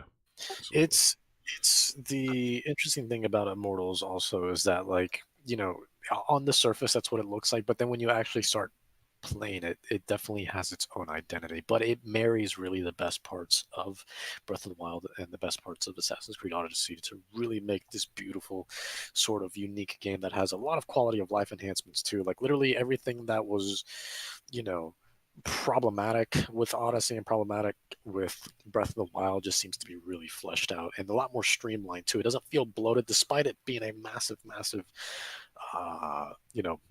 It doesn't feel bloated at all. Everything feels meaningful and everything feels very natural as you kind of progress through Immortals Phoenix Rising as well, just with the way you interact with the world and the puzzles and stuff like that. It's the whole thing is just, I mean, it was 4 hours because my first session was about 2.5 hours. My second session was about 4 hours, and both times that the time passed like that. Most other games, like, usually I start to get fatigue after like an hour and a half, 2 hours, but like with Immortals, I was just, they were like, all right, Dennis, we're just want to give you a heads up, we're going to be, ending it here in about, 15 minutes. I go, wait, what? Oh, we just started. But I don't want to. Wait. Bullcrap, Rev. But okay, what else have you been playing? Miles Morales. You said you were playing Miles Morales too. You got it on PS4. I bought it on PS4 too, but I haven't even loaded it up. So I beat it. It's a fantastic game. I still like the original one just a little bit more. Just the one with Peter Parker. yeah, And, I see that. But credit where credit's due. Credit where credit's due. This game was absolutely fantastic in its own right as well. All the new powers that you get, like all the electricity and stuff like that you can do, and is so good and so satisfying. And the way you initiate those moves, very simple. You just kind of you just hold, what was it, R1 or L1, one of those, and then you just click a button, and then you start doing all this crazy stuff, and then you have a skill tree that just kind of gives you more and more and more. One is specifically for traversal, another one's for combat, another one's for stealth, and then you can kind of mix and match those as you like. And the city of New York, So why do you prefer the original? it felt a lot more. This one just kind of felt like when the moment credits started rolling, like literally as we started reaching the finale, it just became the first one all over again. It didn't feel any different. Like it felt different in the beginning, but then like towards the end, it's like they didn't know what to do, and it just felt very. I mean, I guess cliche. Was it like a story thing, or just kind of the flow of the gameplay?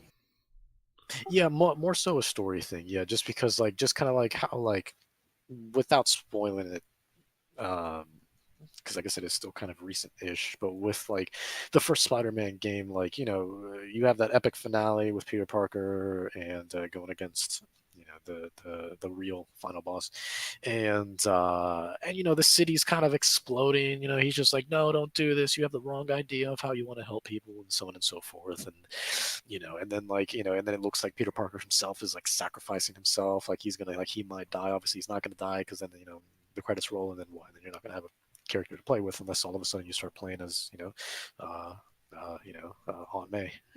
So. I'd play that game. Just web swing. It's got to be the young Aunt May from Homecoming, though. It can't be There old you go, Aunt yeah. May. It's gotta be... Oh yeah. No, that'll be DLC sold separately. Yeah, there you go. No, it won't be sold separately. It'll be made a $50 game, add-on game that's only like 5 hours. Yeah. Nathaniel, you're muted. We couldn't hear what you said. Instead of Spider-Man's suit, you have to pick which Aunt May that you want to. Yeah, there you go. Out. Yeah. Which Aunt May suit do you want?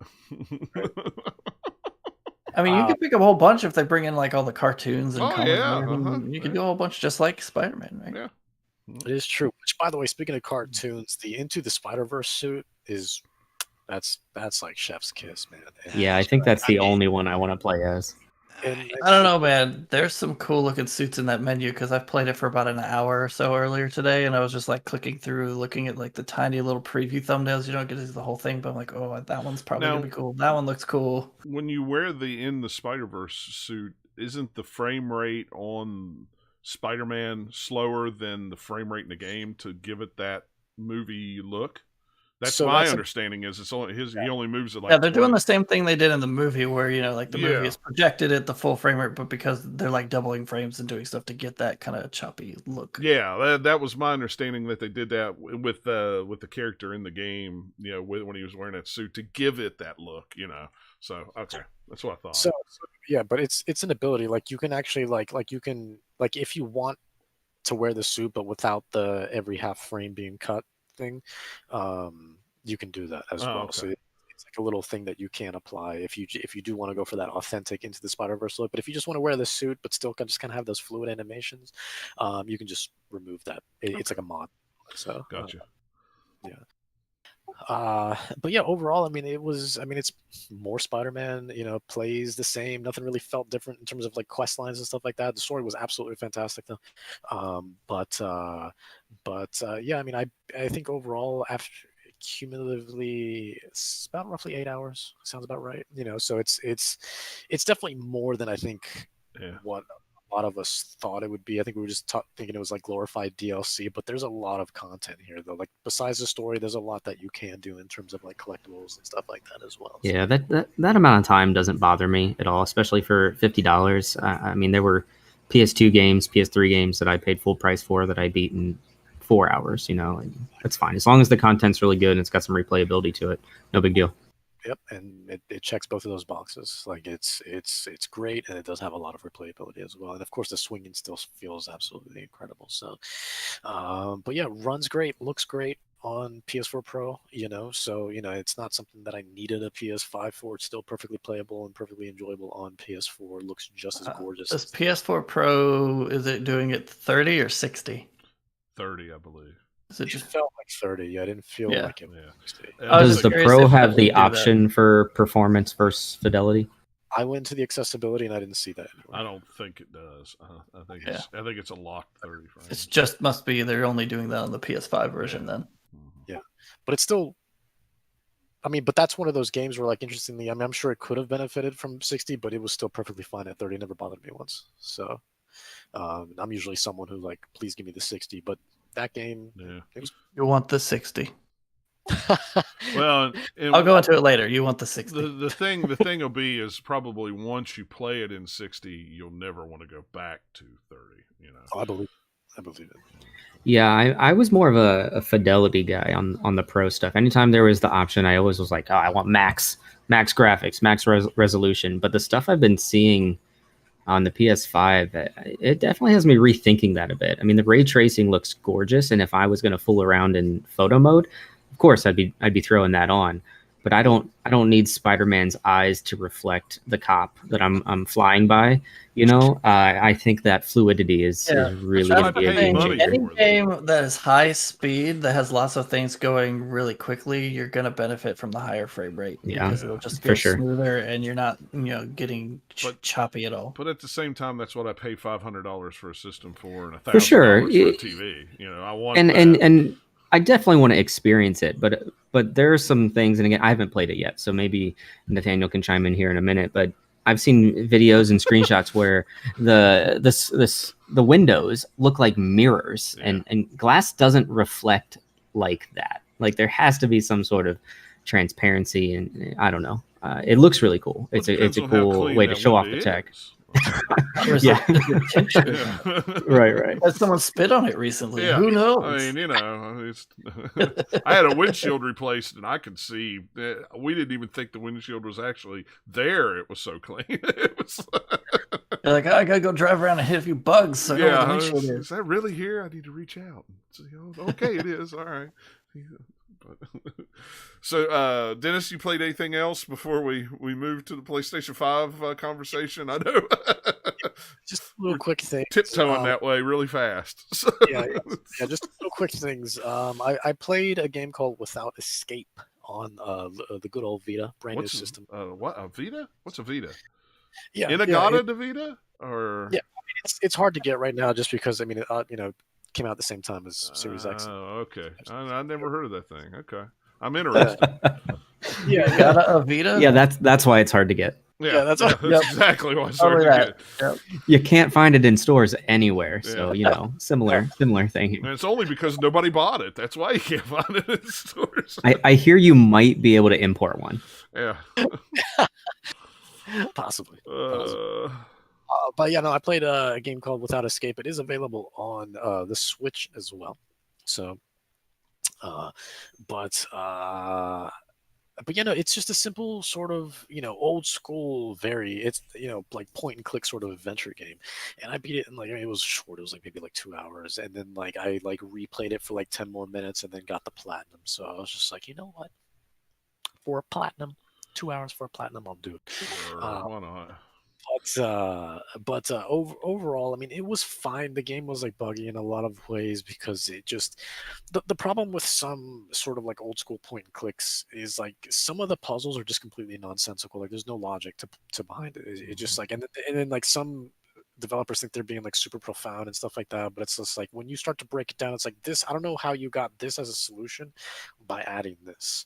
You want me to go to the bedroom to pick up a key to change the hands on a clock, only for me to look at a code on the computer to go into the kitchen and turn on the sink. None of those things match up at all. I don't know. It makes total sense. Oh man, that just takes me back to all the point and click stuff that I played back in the day, or even stuff like Myst and things. The only thing I there's was some thinking super obscure puzzles. was Kojima saying, "Hey, check the back of the game box in Metal Gear Solid 1." And I did not have the game box, guys. I did not know what they meant. There was that freaking in-game digital disc, and I was trying to examine it. Nothing. Oh, that's funny. It's like not even clever or anything like that. And then like the game went from like just a normal sort of like horror point and click until like then all of a sudden you were shifting dimensions. Like you were like it kind of took like a Silent Hill-esque kind of approach where you went to this like little rusty sort of world. It was the same world, but everything was rusty.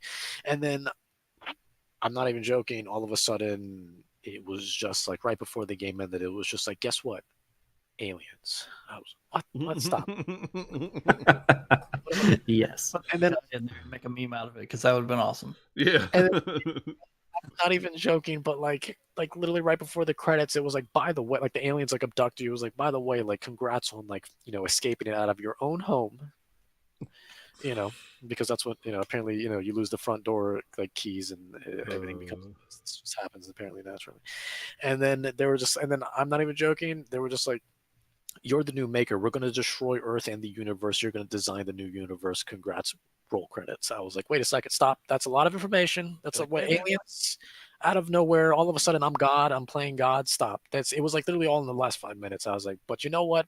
I'll allow it because I got the platinum. So I'll allow it. 2 hours. Yeah. 2 hours. Yeah. I like my platinum trophies. But yeah, no, lastly, Sakuna of Rise and Ruin, the game officially came out maybe like last week or something like that. And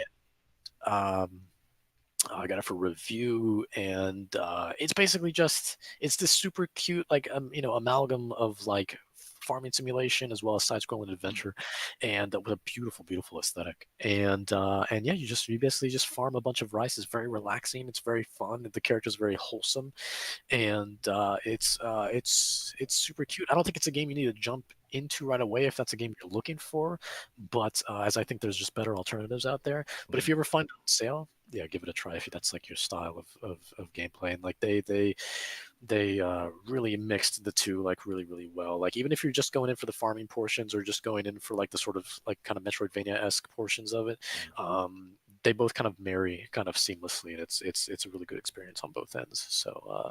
So yeah, the game made me laugh. It's a good comedic game. I think that's one thing that you don't see too much in games anymore is even though you're seeing more of it, I still don't think there's enough of it yet. Whereas it's like games, a lot of it is still very kind of a serious tone versus a more sort of lighthearted sort of approach. And this game is very much lighthearted. Yeah. And it's a cute game.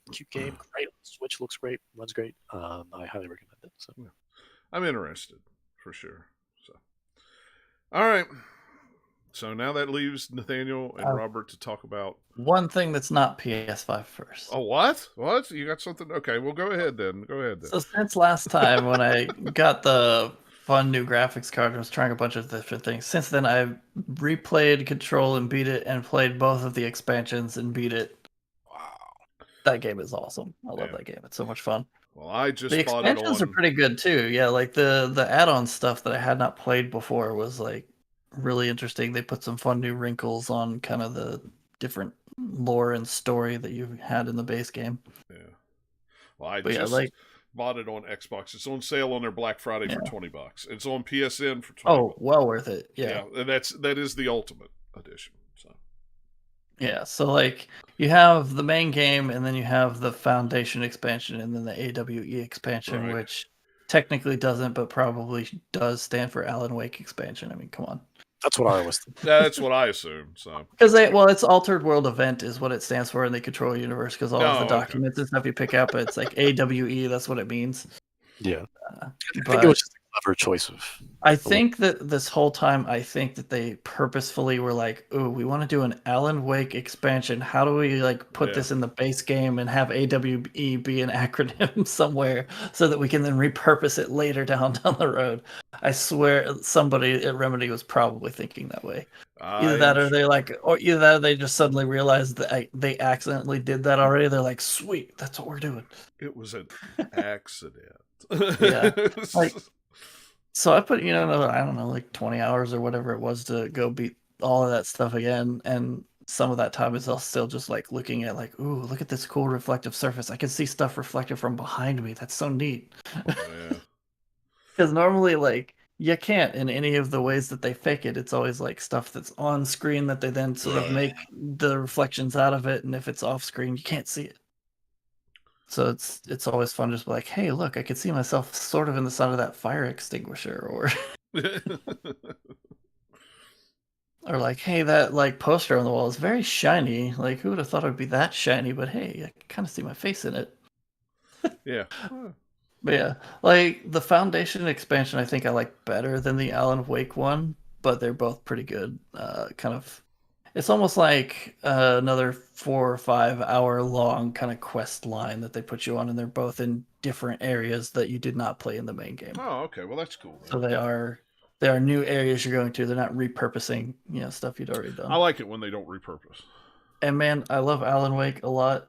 And at the end of that, they're pretty much just like wink, wink. We're making Alan Wake. They're all, but the only way they could have done more is if they like full on had Alan Wake talking to the camera saying like, "This Studio Remedy is making my next game," or something as meta as that. They don't go quite that far, but they pretty much are just like, "Yeah, we're making Alan Wake. I'll be back." Oh. And there's some, there's some really like fun extra lore that you can pick up in there that kind of ties Control and Alan Wake together a lot more. It's just really interesting how they're putting those two universes kind of into their own big Remedy verse. Yeah, cool. Yeah, I'm excited to play it. The expansion stuff. So yeah, it's pretty cool. It's got some fun. If you like the main Control, like it adds on to that, like expands it in like cool ways. I went ahead and bought it for $20, but I'm gonna save it for when I get my Series X, and then I'm gonna save it for when the patch comes out with the ray tracing and all that for the Series X. I'm saving it. That'll be my game that I'll play. Since I've been like playing it again and just falling in love with it, and just I love that universe. It's fantastic. But having played it in ray tracing, it just feels like it almost feels and looks like an entirely new game. And I've been taking so many screenshots I can't, or photos. It's just such a gorgeous game.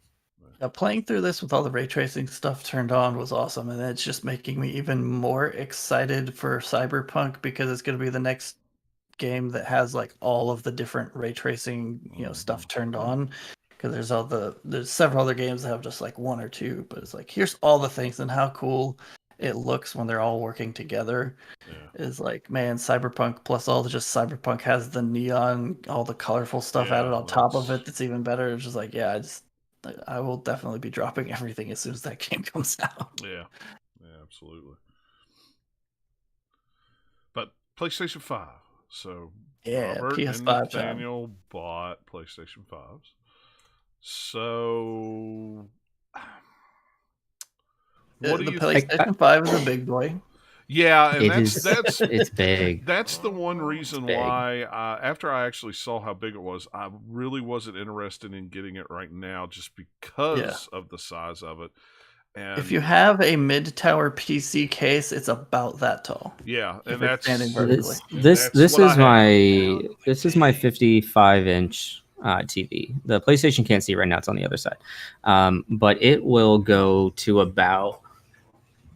I think you can see that about here on my screen. It's slightly over half of the height, and I don't and know. that's also on a stand, so it's not. Yeah. It's not a tiny guy. Right there is my Switch, and I have a spot on each side about this wide on my entertainment center that it would set on, but it would be very.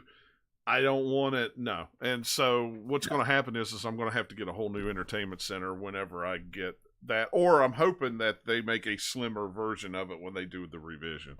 I'm hoping they figure out a way to cut that sucker down. So.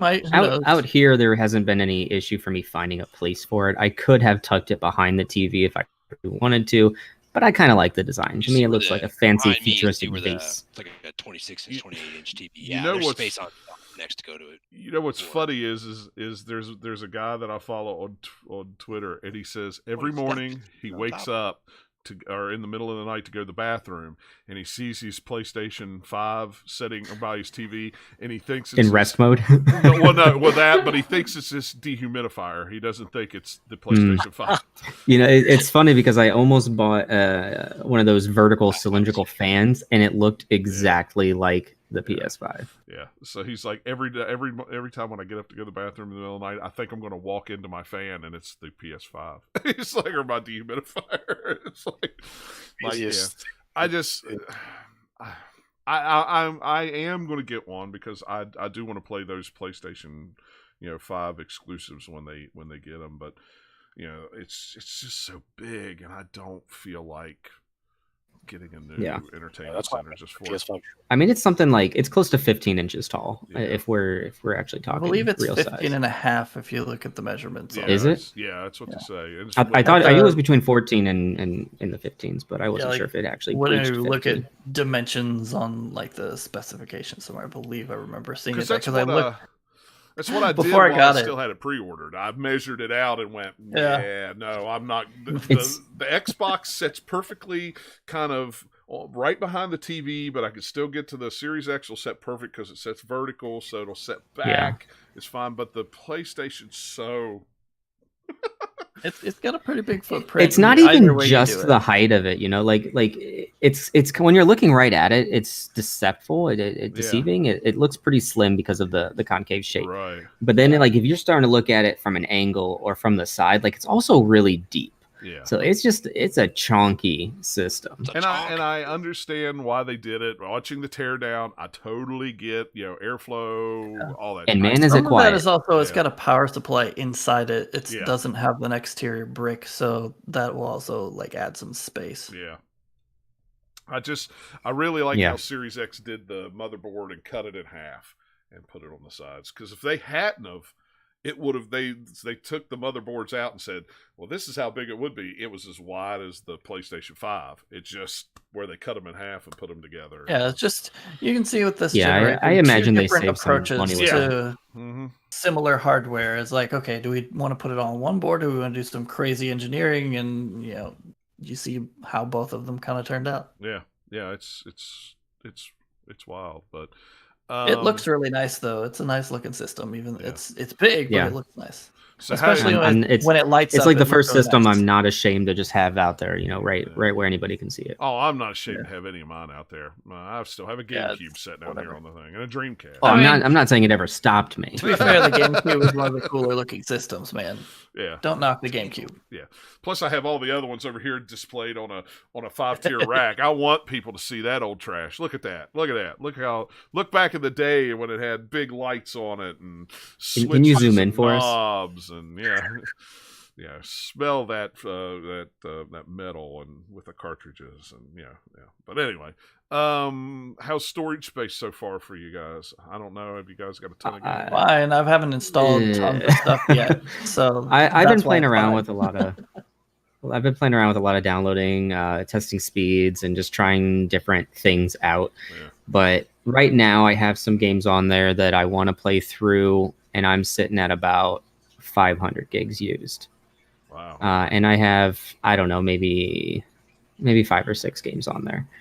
Okay. What else did you? One of put those is on Red there? Dead, so that's pretty big. Oh, Red Dead. Yeah, that's 100 gigs Yeah. right Yeah, there. Red Dead will Yeah. take a Red big chunk. Dead was pretty big. What do I have on there right now? Let me think. I got Astro on there. I got Bug Snacks on there. Yep. I got Tony Hawk's 1 and 2 for PS4.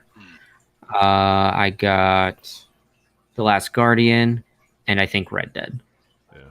I had I've Final got Fantasy a 15 on few. there, but I had to remove it to make room. So mine came in today, so I haven't had a ton of time to like do stuff because I had to do all the setup and then put some things on. I still wanted time to play.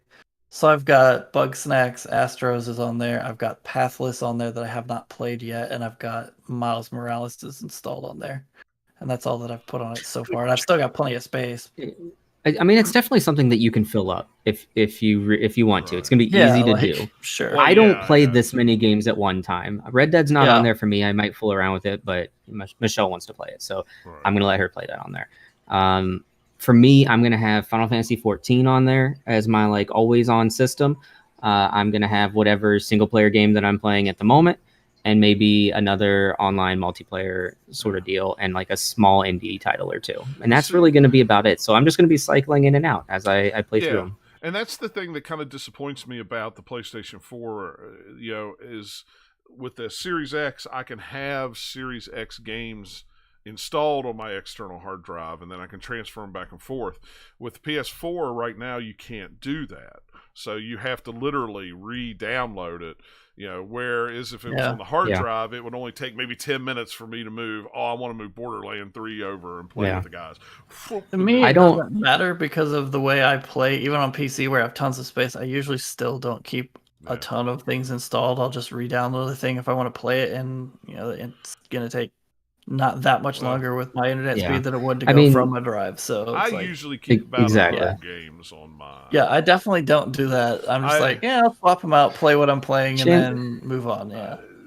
For me, the chances are I'm going to think of something I want to play while I'm at work, and I leave enough space on my system to, unless it's like the latest Call of Duty, I'll just hop on the app, which is the redesigned app now. It works great, and it's super easy to do. It just downloads it. It's done by the time I get home. Yeah, I don't have the one thing that I wish they would do is, again, another thing like Xbox does. The other day when I bought Yakuza Like a Dragon, I was in Cary, picked it up, and went, I might want to play this when I get home. Nikki ordered me Valhalla, and I went, I'm definitely going to play that when I get home.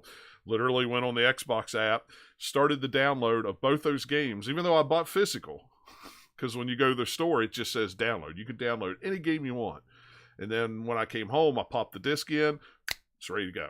It's there you go. No, it's pretty nice. Yeah, I wish Sony would do that too. I wish they'd give us the option for that, because that would be sweet. Because then I could just for sure. If enough people are talking about it, it's something that they probably could implement in the future, because it's not something that's crazy functionality. So it'll be interesting to see where both of these consoles are, a year from now. Yeah, and from what I've seen, this is the easiest it's been on a Sony platform to add the secondary hard drive or an expansion to the hard drive.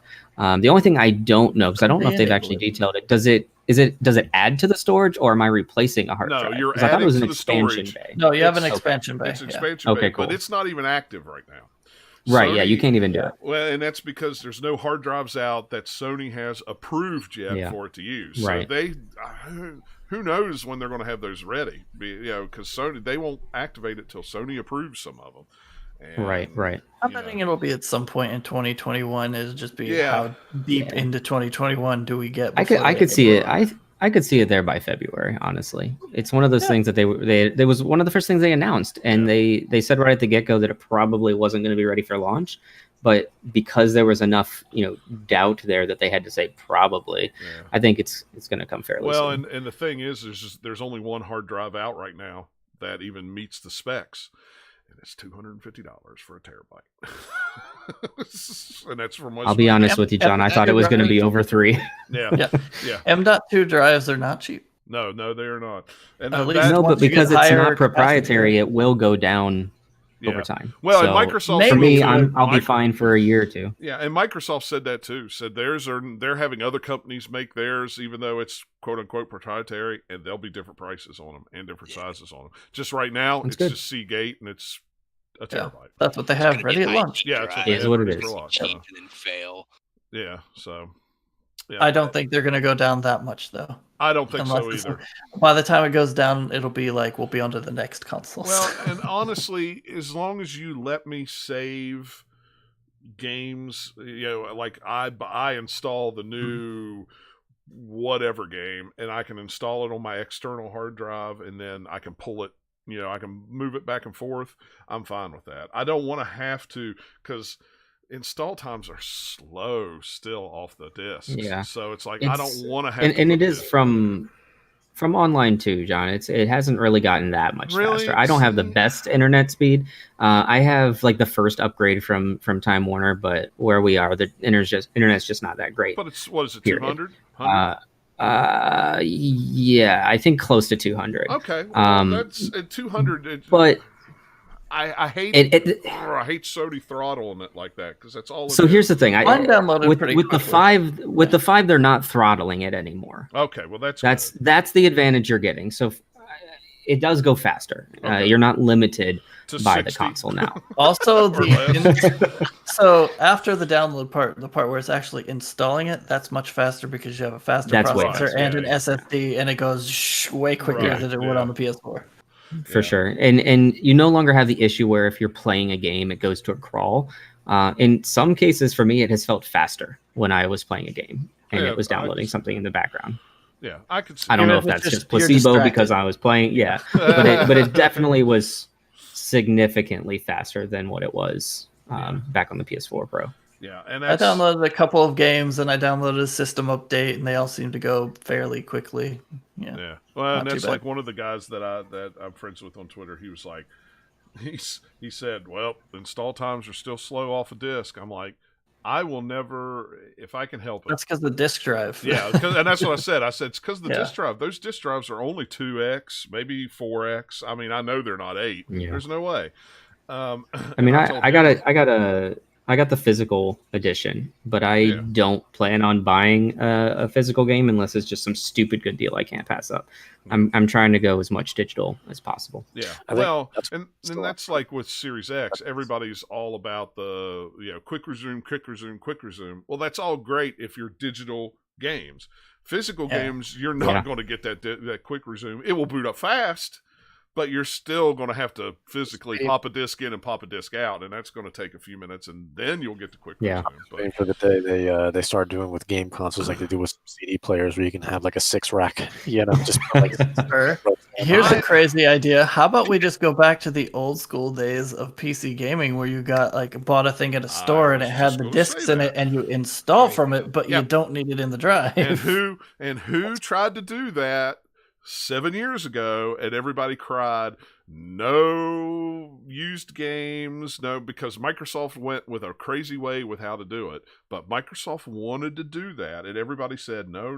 And then when they realized that games are 70, 80, 100 gigs, now everybody's like, why can't we have a code in the box? It's like, yeah, that's what we wanted you to do, but nobody wanted to do it, because God forbid you can't go to GameStop and pay $5 less for that used game. I mean, the biggest issue there was the always on console. Yeah, you had to be online all the time. Yeah, the messaging with that was horrendous. Yeah, the messaging was just not right, and it killed it. But that's I'm going to buy physical every chance I get, but where I'm kind of shifting to Microsoft, it's like, yeah, I can buy physical, but I'm just popping that disc in for $5, just to get it to boot, and that's all I'm doing. I'm down, now that I can just download any game I want and just buy a physical disc in a week and pop it in there, and it'll just work. I mean, that to me is awesome. That's one of my favorite new things because it's like I got home and here's 5 games laying down, laying on the counter, and most of the time it's like, oh my god, I gotta install all these games, and it's like, nope, I've already got them installed because I did it magically over the internet. I mean, it's awesome. I love that. But I'm trying to think. I've seen a lot of speed comparisons between the Xbox and the PS4, and it looks like they both load current gen games about the same. PlayStation may be a couple seconds faster, but seems to vary based on the game. For backwards compatibility stuff, sometimes PlayStation. There's so few but the backwards cross stuff seems to be console games right now. You know? The good news is they're both faster than the old consoles at loading the old consoles games. No, you mean I don't have to sit there for 3 minutes while Red Dead Redemption loads? I mean, no, only just 1.5. Just 1.5. I can deal with 1.5. I can definitely deal with that. That's one of the things that I didn't talk about with Valhalla. Valhalla, I'm even playing it on a regular I'm playing it on regular Xbox from a external drive, and it seems like the load times are way quicker than Odyssey was. To me, they seem about the same on PC, and it of course depends on whether you're loading up full on from the boot of the game, or if you're fast traveling. Like fast travels where you'll notice differences where, like, if you're just moving a little bit of a ways and it doesn't have to load a completely different area, it'll go a little faster if you're going all the way across the map. But even then, the load times are pretty good in that game, at least so far. Seem to be. Controller, I know both of you guys have probably played the only bad thing I can say about the controller is it's the Sony not offset sticks is the only thing I don't like. Otherwise, it's the best controller Sony's ever done. It's really, really good. Yeah, and I agree with that. It's the best controller Sony's and you haven't even actually felt any of the features. I haven't even done any of the features. To me, that controller is next gen. Yeah, that is what is 100% making my next gen experience great right now, and to me, that is the best controller that has released ever, cross-platform, whatever. Easy way to kind of explain at least half of it is like the haptic feedback type stuff is basically HD rumble from the Switch's like Pro controller, but like it's like even more ultra fidelity HD, than that. Yeah. So it's like crazy. The Switch's HD rumble in the Pro controller is like 1080, and this is 4K rumble. Right. Yeah. We're making really bad analogies. Well, there's one point in Astro that there's like this extremely heavy gust of wind that's being blown at you, and you can move your character around, and the wind, you can feel the gust of wind changing directions on your body from the controller in real time. And it's the closer you get to the wind, the harder it feels on the controller, and there's no way to describe it and give it justice, but it is phenomenal. There's hail at one point, and I'm just stopping my game and passing my controller over to Michelle, and I'm like, you just need to feel this right now, like here, just touch this. It's the controller, touch the controller. Clarification. The controller's the thing with the rumble. Hey, okay, all right, hey. Family show here. It's like... Rob, I've always seen you as pretty next gen. I could have made a really bad joke there, but I so much packed into it for how much just the haptic feedback changes. So just all the like wind blowing in your face or the different surfaces you're running on, and that's paired with the noises that are coming out of the speaker too. The speaker quality out of the controller is actually pretty good. Yeah, that's what I've heard. And I had to turn it down. Sometimes I had to be like, wait, is that coming from my TV or is that coming from the controller? I couldn't quite tell. I'm curious. Is this stuff that would only work specifically on a PS5 at the moment, or can I take advantage of these features on a PC if I would like? It's probably PS5. I don't think they have it enabled on PC. It has to be coded for the game.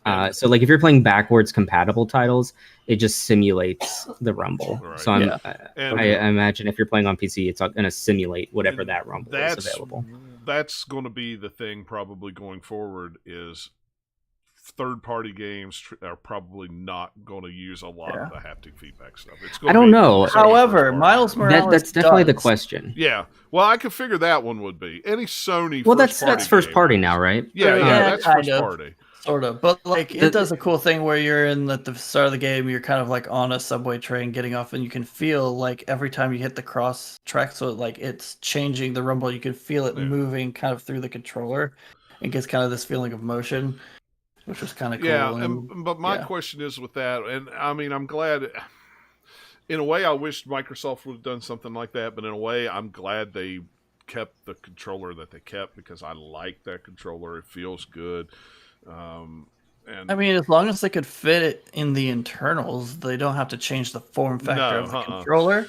Because all it is just the type of rumble and the things you can do with it would be different. It's not like changing the form factor of it. Right. Well, and the one thing the thing is, John, that like it's like when the Sixth Axis came out, right? Everyone was trying to shoehorn it in. Sony was making all their third parties. Oh, you need to do this, you need to do this, but it didn't catch on. People didn't like it. Right. The difference here is I can't imagine somebody not liking it. The only situation where I could see it being a detriment is online shooters, just because with the cross-platform gaming and everything, like if you have something where the pull of the trigger is a little bit different on this gun for me than it is for you, then I'm at a disadvantage because you can just slam right through it. Whereas I have to pull hard. Something like that, I bet they could have it as an option to turn it off. And they do. You can. Yeah, so it's 100%. For someone who didn't want it, you can turn it off. I just don't see third-party publishers taking the time to do it. I just don't. We will get at least a few at start. So, like, I'm betting there will be some stuff from like a Ubisoft size, company putting some stuff in it early. And if people really, really like it, they probably do it. Because the only thing we don't know is how much more time and effort does it take to develop and put some of that in there. And also, is it something that they could build a library of over time so that they just have it in their engine and they can just throw it in for the PS5 version? I don't know. Like, well, it's like the touchpad. The touchpad on the PlayStation 4 was all the Sony games were like, well, you could do this, you could move this, you could swipe here, you could swipe there. Third party games were like, yeah, we're just using it as a button to pull up the map. Sure. And Astro is the game that's like, here's literally all the ways you can use the feature of this new controller. It's a glorified so there isn't going to be demo, anything but that it's a game. Well, it is, but triggers are super cool. Like the stuff that they do in there is super cool. Everything combined in there it's just on a whole new level, and no game is going to go to that extent, I don't think. But I imagine, they got the this is how you pull a bow back. It feels like you're pulling a bow back, and all that stuff, right? So I imagine they probably have like some sort of just set that you can port over to your game and enable it. Oh, you want bow tension? Here's bow tension. You want, this is grass rumble. This is concrete rumble. This is you're rolling on pebbles. I don't know. I think that there might be some sort of thing they could do there to make it easier for developers to implement it. I don't think they're going to require them to go in and just from scratch every game.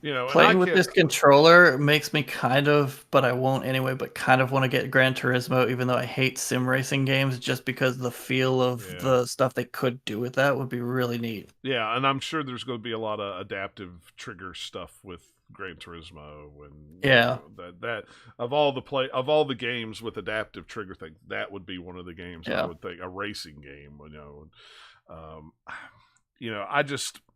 I worry that it's just going to become a thing where it's going to be in a Sony first party game and that's it.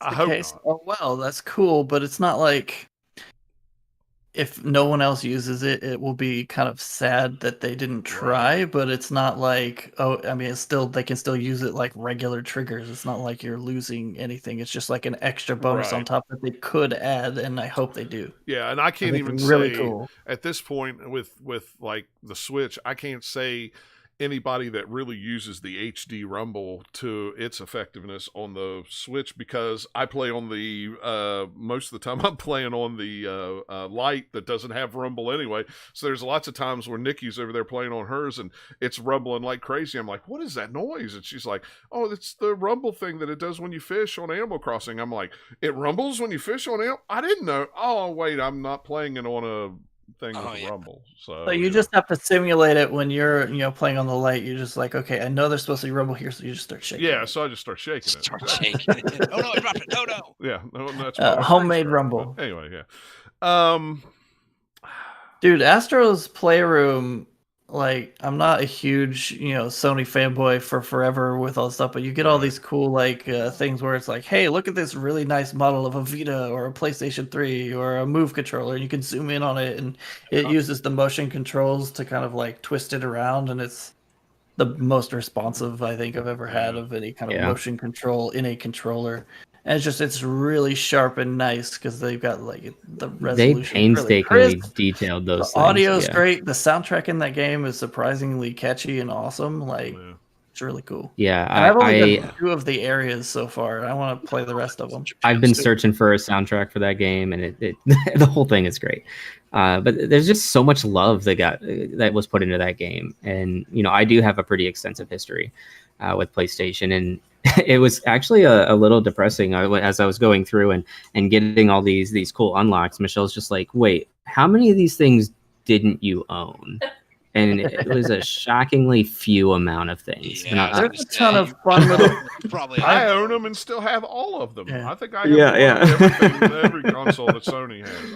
I mean, there were a few things that were Japanese only, and I'm like, there you go. See, yeah, that game is full of a ton of little like Easter eggs too for a bunch of Sony properties of like all the little robots around. There's some of them doing like different scenarios. So there's one that you can go up and you punch a box over, and there's like a snake robot in there, and it makes the you've been found noise, like ping. And there's ones that are just like, hey, okay, that's from God of War, that's from Horizon, that's from that old, that's like a Patapon reference, like all sorts of just stuff from throughout Sony. They just throw little bits of stuff here and there, and they have fun little like collectibles you can get.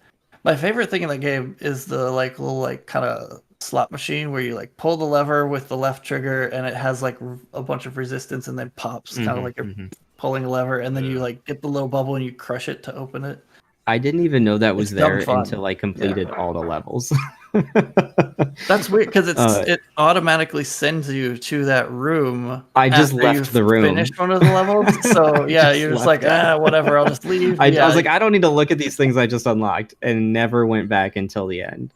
But the fun thing about that room too is everything that you get from that bubble fills the room too. So you get like what looks like a little diorama. Then it's like, hey, these little robots are over in the corner doing some fun stuff with the beach ball now because I got that one. So it's just a fun way to do collectibles. It's really cool. Yeah. It's really cool. The game itself, it feels like you are in a Sony amusement park. That's really the best way for me to describe the game. Like, it's when you first get in, you're like, I don't really know what my objective is, but you're just kind of roaming around and just taking in all the cool scenery and all the cool references, and that kind of becomes like the meta game within the game, and you go through these levels with its light platforming and just enjoying what the game is showing you, and it's just like very much fun. This is very much PS5's Wii Sports, where it's the game that comes with it, and it shows the unique, fun features of the new, cool, gimmicky or whatever stuff of this console. What it does differently. Here's the showcase for that. Right. Yeah. It's just it's a platformer game instead of a cool sports arcadey game. Yeah.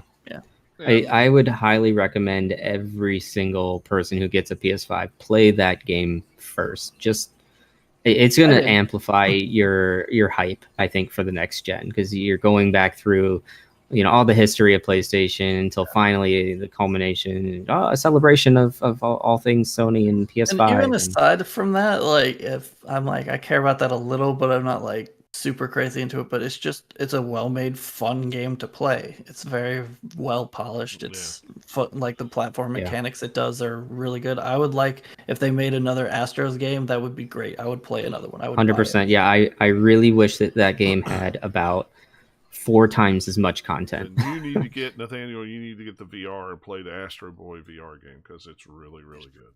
You'd like it. Maybe down the road, who knows? We shall see, because I've already spent plenty on the PS5 at this point. I don't need to throw VR on top of that. Well, I'm not saying go out tomorrow and buy it. I'm just saying when you do, it is backwards compatible. I mean, it would be cool. I am. However, if I'm going to do VR, I'm going to go all in and spend like, 1,000 or whatever it is on Valve's Index and then play Half-Life Alyx. That's my VR experience that I want. Like, nothing against PlayStation VR, but... Yeah, I'm anxious. It doesn't to have try- Half-Life Alex. I'm anxious to try VR on the PS5 whenever I do get one because I know they've Yeah, it'll be up-resed cool a lot if of that stuff. you've already played it, so the difference of how well it works Yeah. on the PS5 versus PS4 will be interesting. Yeah, to know. well, I know like I mean, it's not going to increase the fidelity or anything. It's going to increase maybe performance, well, Yeah. your frame rates and refresh rates, but what not is it, the the screen. Blood and what was that game called? It was the Blood and Truth. Blood and Truth. They're up-resing it to 4K, 60 frames on. But you can't even see it in 4K. But in You're in the 4K, headset. it'll be even clearer than 1080p. Even though it'll be you'll be able to see.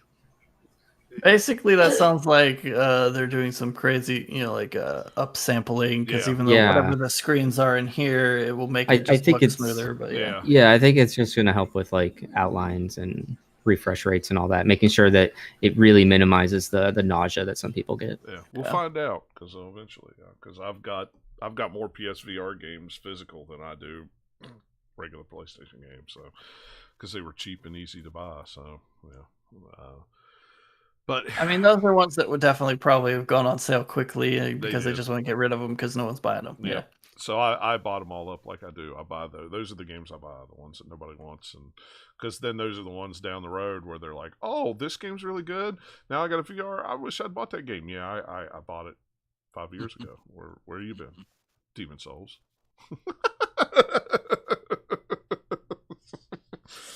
John, not a lot of people had Demon Souls back in the day. Yeah, I know, but I bought the collector's edition, so everybody else could just shove off with it. I get it. I remember. Didn't it come with a soundtrack if you got it like the first wave of them? Yep, it came with a soundtrack and an art book for the pre-order bonus, Yeah. which I have that. See, I was there. I know. Then the book that came with it, I kept the original book. The book the print will actually rub off on your hands. And they reissued the book with it. You had to send your old book in, and they'd send you a new one. I didn't. I was like, nope, I'm going to keep it. I'm keeping that book. So yeah, mine's the one you don't want to touch because it'll just rub away. So You have to get those nice gloves or whatever to be. yeah, those nice gloves. So, I'm trying to think of. So I played Astro's Playroom was the first thing I Yeah. played on my PS5, and then the second thing I had to play was the second most important PS5, well, sort of title, Bugsnax. Yeah. That was the Bugsnax. second thing that I played on PS5. Yeah, and I that heard real next good gen things. Bugsnax. How much time have you put into Bugsnax?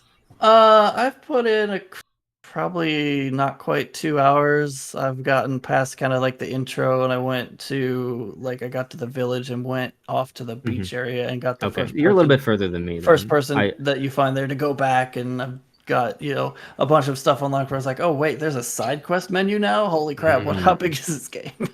Yeah. I was playing around with it a little bit earlier today, and I got to the village, and that's when I had to drop off to do some chores. But I think it's really cool. The voice acting's it sounds a lot like you're watching a cartoon. Some pretty good The voice acting is so high profile. Good. It's so good. Voice actors in there, and the gameplay's kind of like Pokemon Snap mixed with Horizon Zero Dawn for how you kind of track the enemies and use the different traps because of the little path. The stuff pathway that you see on the ground. Yeah, So, and then throw so in far, a little bit of a. Strangely, I'm getting a little bit of Viva Pinata vibes just from the I tone can't of it. talk to that. I don't know. Just Yeah, because of how aesthetically, weird and goofy it is. Yeah, Not necessarily aesthetically, just more like the tone of the way the humor and stuff works in it. And plus, there's just weird creatures in both games, and it's not like a 1-to-1 thing. It's just more kind of like the feeling of it a little bit. All the monsters will say their name like Pokemon do, and it comes out of your controller as they get scared and things. It is hilarious. Strawberry. Bunger. Oh yeah, when the one farmer dude starts talking about the bungers, which are like the little burger bug things, and he's just saying bunger this bunger for a whole couple of minutes, just every other word is just dude, calm down. And if you're a PS Plus owner, go ahead and add it to your account now because it is free for PS Plus. That's right. So Right. if you don't have a PS5, you can go online and add it to your account. So go ahead. Yeah, I definitely did it before I had a PS5, and now that I do, same. I can play it. But while I was waiting on mine to finally show up, I made sure that I redeemed it just in case. Yeah, absolutely. Might as well. So, but man, like that game loves just stupid puns and very goofy, like silly tone. There's a couple of voice actors in there that I like. I'm thinking almost of them first because I know them from so many other things. It's like, hey, that's that person, but all of the characters so far are really, really goofy, and they're playing into kind of like archetypes. So you've got like the pop star diva character. You've got the character who can't do anything right, so he's just all like kind of dumb. You've got like the the farmer who's a little bit tight-lipped, and he's all just got like a piece of straw on his bottom lip permanently. Everybody talks kind of like a puppet because they've got the big mouths, the grumpus characters. There's like a weird nerdy professor that wants to do experiments on things, and there's a whole bunch of like characters I haven't even met yet, but so far they're all really awesome. And it's like fully voice acted. It's super stylish too, just the way the UI works and all the graphics that pop up on screen, like the name of a new area when you walk in. It's just all very. They're kind of like Muppets. A little bit. The way they talk, their whole head is moving up and down like a Muppet would. Yeah, that's cool. I've heard good things about it. Because it's on PS4 if you just want too, a quirky, goofy, cartoony type game, go for it. It seems like it'd be a really cool like get home from a stressful day and just chill out, play some bug snacks. I have heard that the ending is not what you might expect, and maybe I'm guessing based on context clues it's probably fairly dark, but I don't know. We'll see when I get there. I don't know anything about it other than I heard it may not be completely kid friendly. Yeah, as some people were playing with their kids. I mean, you're already playing a game where their limbs turn into food, so it's a strange game. There's definitely some very one of the characters has very much innuendo heavy dialogue.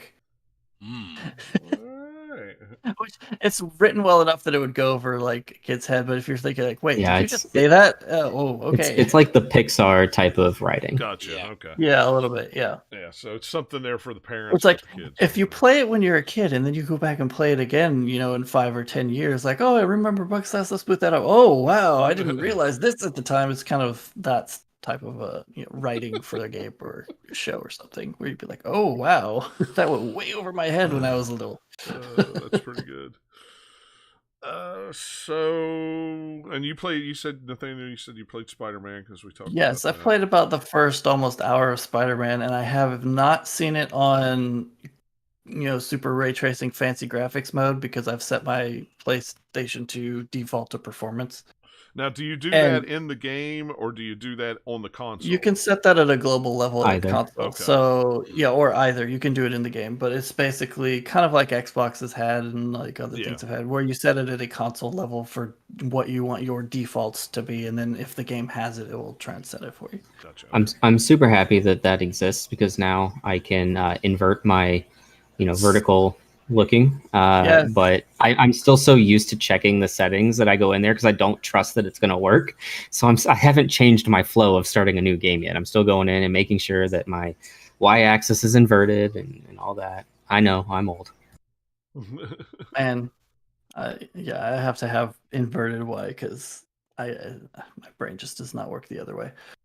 But like the performance mode of Miles Morales still looks better than the PS4 original Spider-Man did.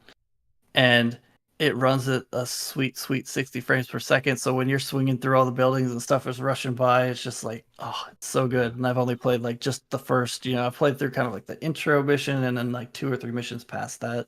And I was like, oh crap, it's podcast time. I got to quit. See, that was one of the things that always, playing the original Spider-Man on PS4 and then getting a PS4 Pro and playing it. It's a big jump on the Pro from the the original PS4. I haven't seen the Pro version because I only had the regular PS4, but so I'd say it's definitely at least the Pro, probably like a little bit higher. I don't have any direct comparison to look, but it looks really, really nice. So I'm sure it looks shinier when you turn all the other stuff on, but it's just not going to play as smooth, and that's what I want for like a fast, quick action game. I want it to be smooth. Yeah. And it's not like it looks terrible either. Like it was like, oh man, we really cut back on it. Like, no, it still looks quote next gen, because there's a lot of like snow falling through the air as you're swinging through, and lots of like things. I mean, it's really exploding and doing all just. sorts of stuff. It's pretty nice. Yeah. Isn't it just the ray tracing that's turned off, and instead of from native 4K, it goes to dynamic 4K? Maybe I haven't looked into the specifics on it. I just know that I wanted that 60 frames a second for Spider-Man. And see, that was one of the differences in the 4K on the Pro. A lot of times it wasn't full quote unquote 4K. It was running at 1440, and then they checkerboarded it to make it checkerboard. Yeah. Yeah, so that. I mean, whatever they did to make it run at 60 so far is perfect as far as having any drops. And like the intro to that game has some pretty bombastic stuff, kind of like the first game did, where it's like, oh hey, a fight turns into a car chase, turns into things are exploding, and you're swinging past stuff that's like falling off of buildings and all that kind of stuff, where you would expect slow down from too many particles going through the air or something. It didn't. It was pretty smooth. So. And Robert, you played a backwards compatible game. Now, did you play Last Guardian on PS4? Or you said you didn't, though, right? I had borrowed it and played like 30 minutes, and then one thing led to another, and I never really got any further in it. But because now with the PS Plus collection, I get it for free, so I figured, now's the time to check it out. And now that we're so far removed from the hype of that game coming out and some people's disappointment of it, I'm really enjoying it so far. The load times are pretty quick. I have nothing really to compare them to, so and that's really the only difference. It's not average. It's not like it's not upgraded in any it's not way. Optimized for PS4. Correct. There's no PS5 patch for it or anything like that. Yet, it's just the SSD sure loading things. I sure hope so. It could definitely use it. It would be prime for it, I'm sure. I'm sure. Yeah. Even if it's just something like, I don't know, up-res textures or something, because it definitely still looks like a PS3 game. That's kind of where the bulk of its development took place. But I'm still amazed with the emotion they were able to get out of Trico, the little bird dog monster guy. It just...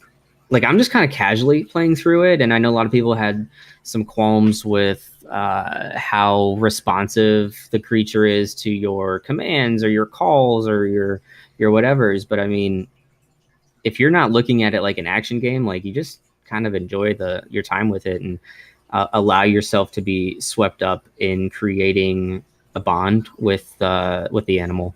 Yeah. It's really cool. I haven't gotten to like any battles or anything like that yet, but I have spent too much time taking photos with the light blooming through and getting like close-ups of the creature's face and his different expressions and peeking his head around corners and his eyes all glowing. So I'm definitely going to put some more time into that one. Yeah, cool. Yeah, the backwards compatible stuff, interests me. That's definitely one of the things that I'm interested in on Xbox, is because I have a big backlog of that, and I'm also interested in it on PlayStation because I haven't played Horizon Zero Dawn. I haven't played God of War. I haven't played those Sony games. I have them, but I just haven't played them. Some of those either are, or you're going to assume, even if they haven't announced, they're going to add them. Just like pretty much any first-party one that makes sense is going to have an upgrade at some point. Yeah. I mean, I can't imagine them not doing that. Microsoft's doing it like crazy. Gears of War. There was another one.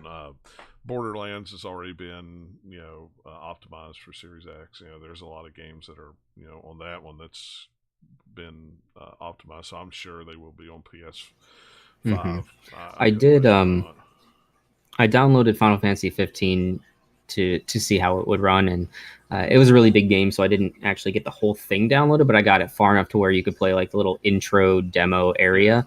So I was just fiddling around with the different modes, and with that one, when you put 15 into performance mode, it unlocks the frames, and I couldn't do anything to make the frames drop on it, and it was a whole different experience playing that thing with the ultra smoothness with the animations that they put into every attack. It just was stunning. And hopefully they'll go back with some of those games. I know some of them are hard coded into the game to stay at 30 frames, so I'm hoping they go back and do patches for those to unlock them.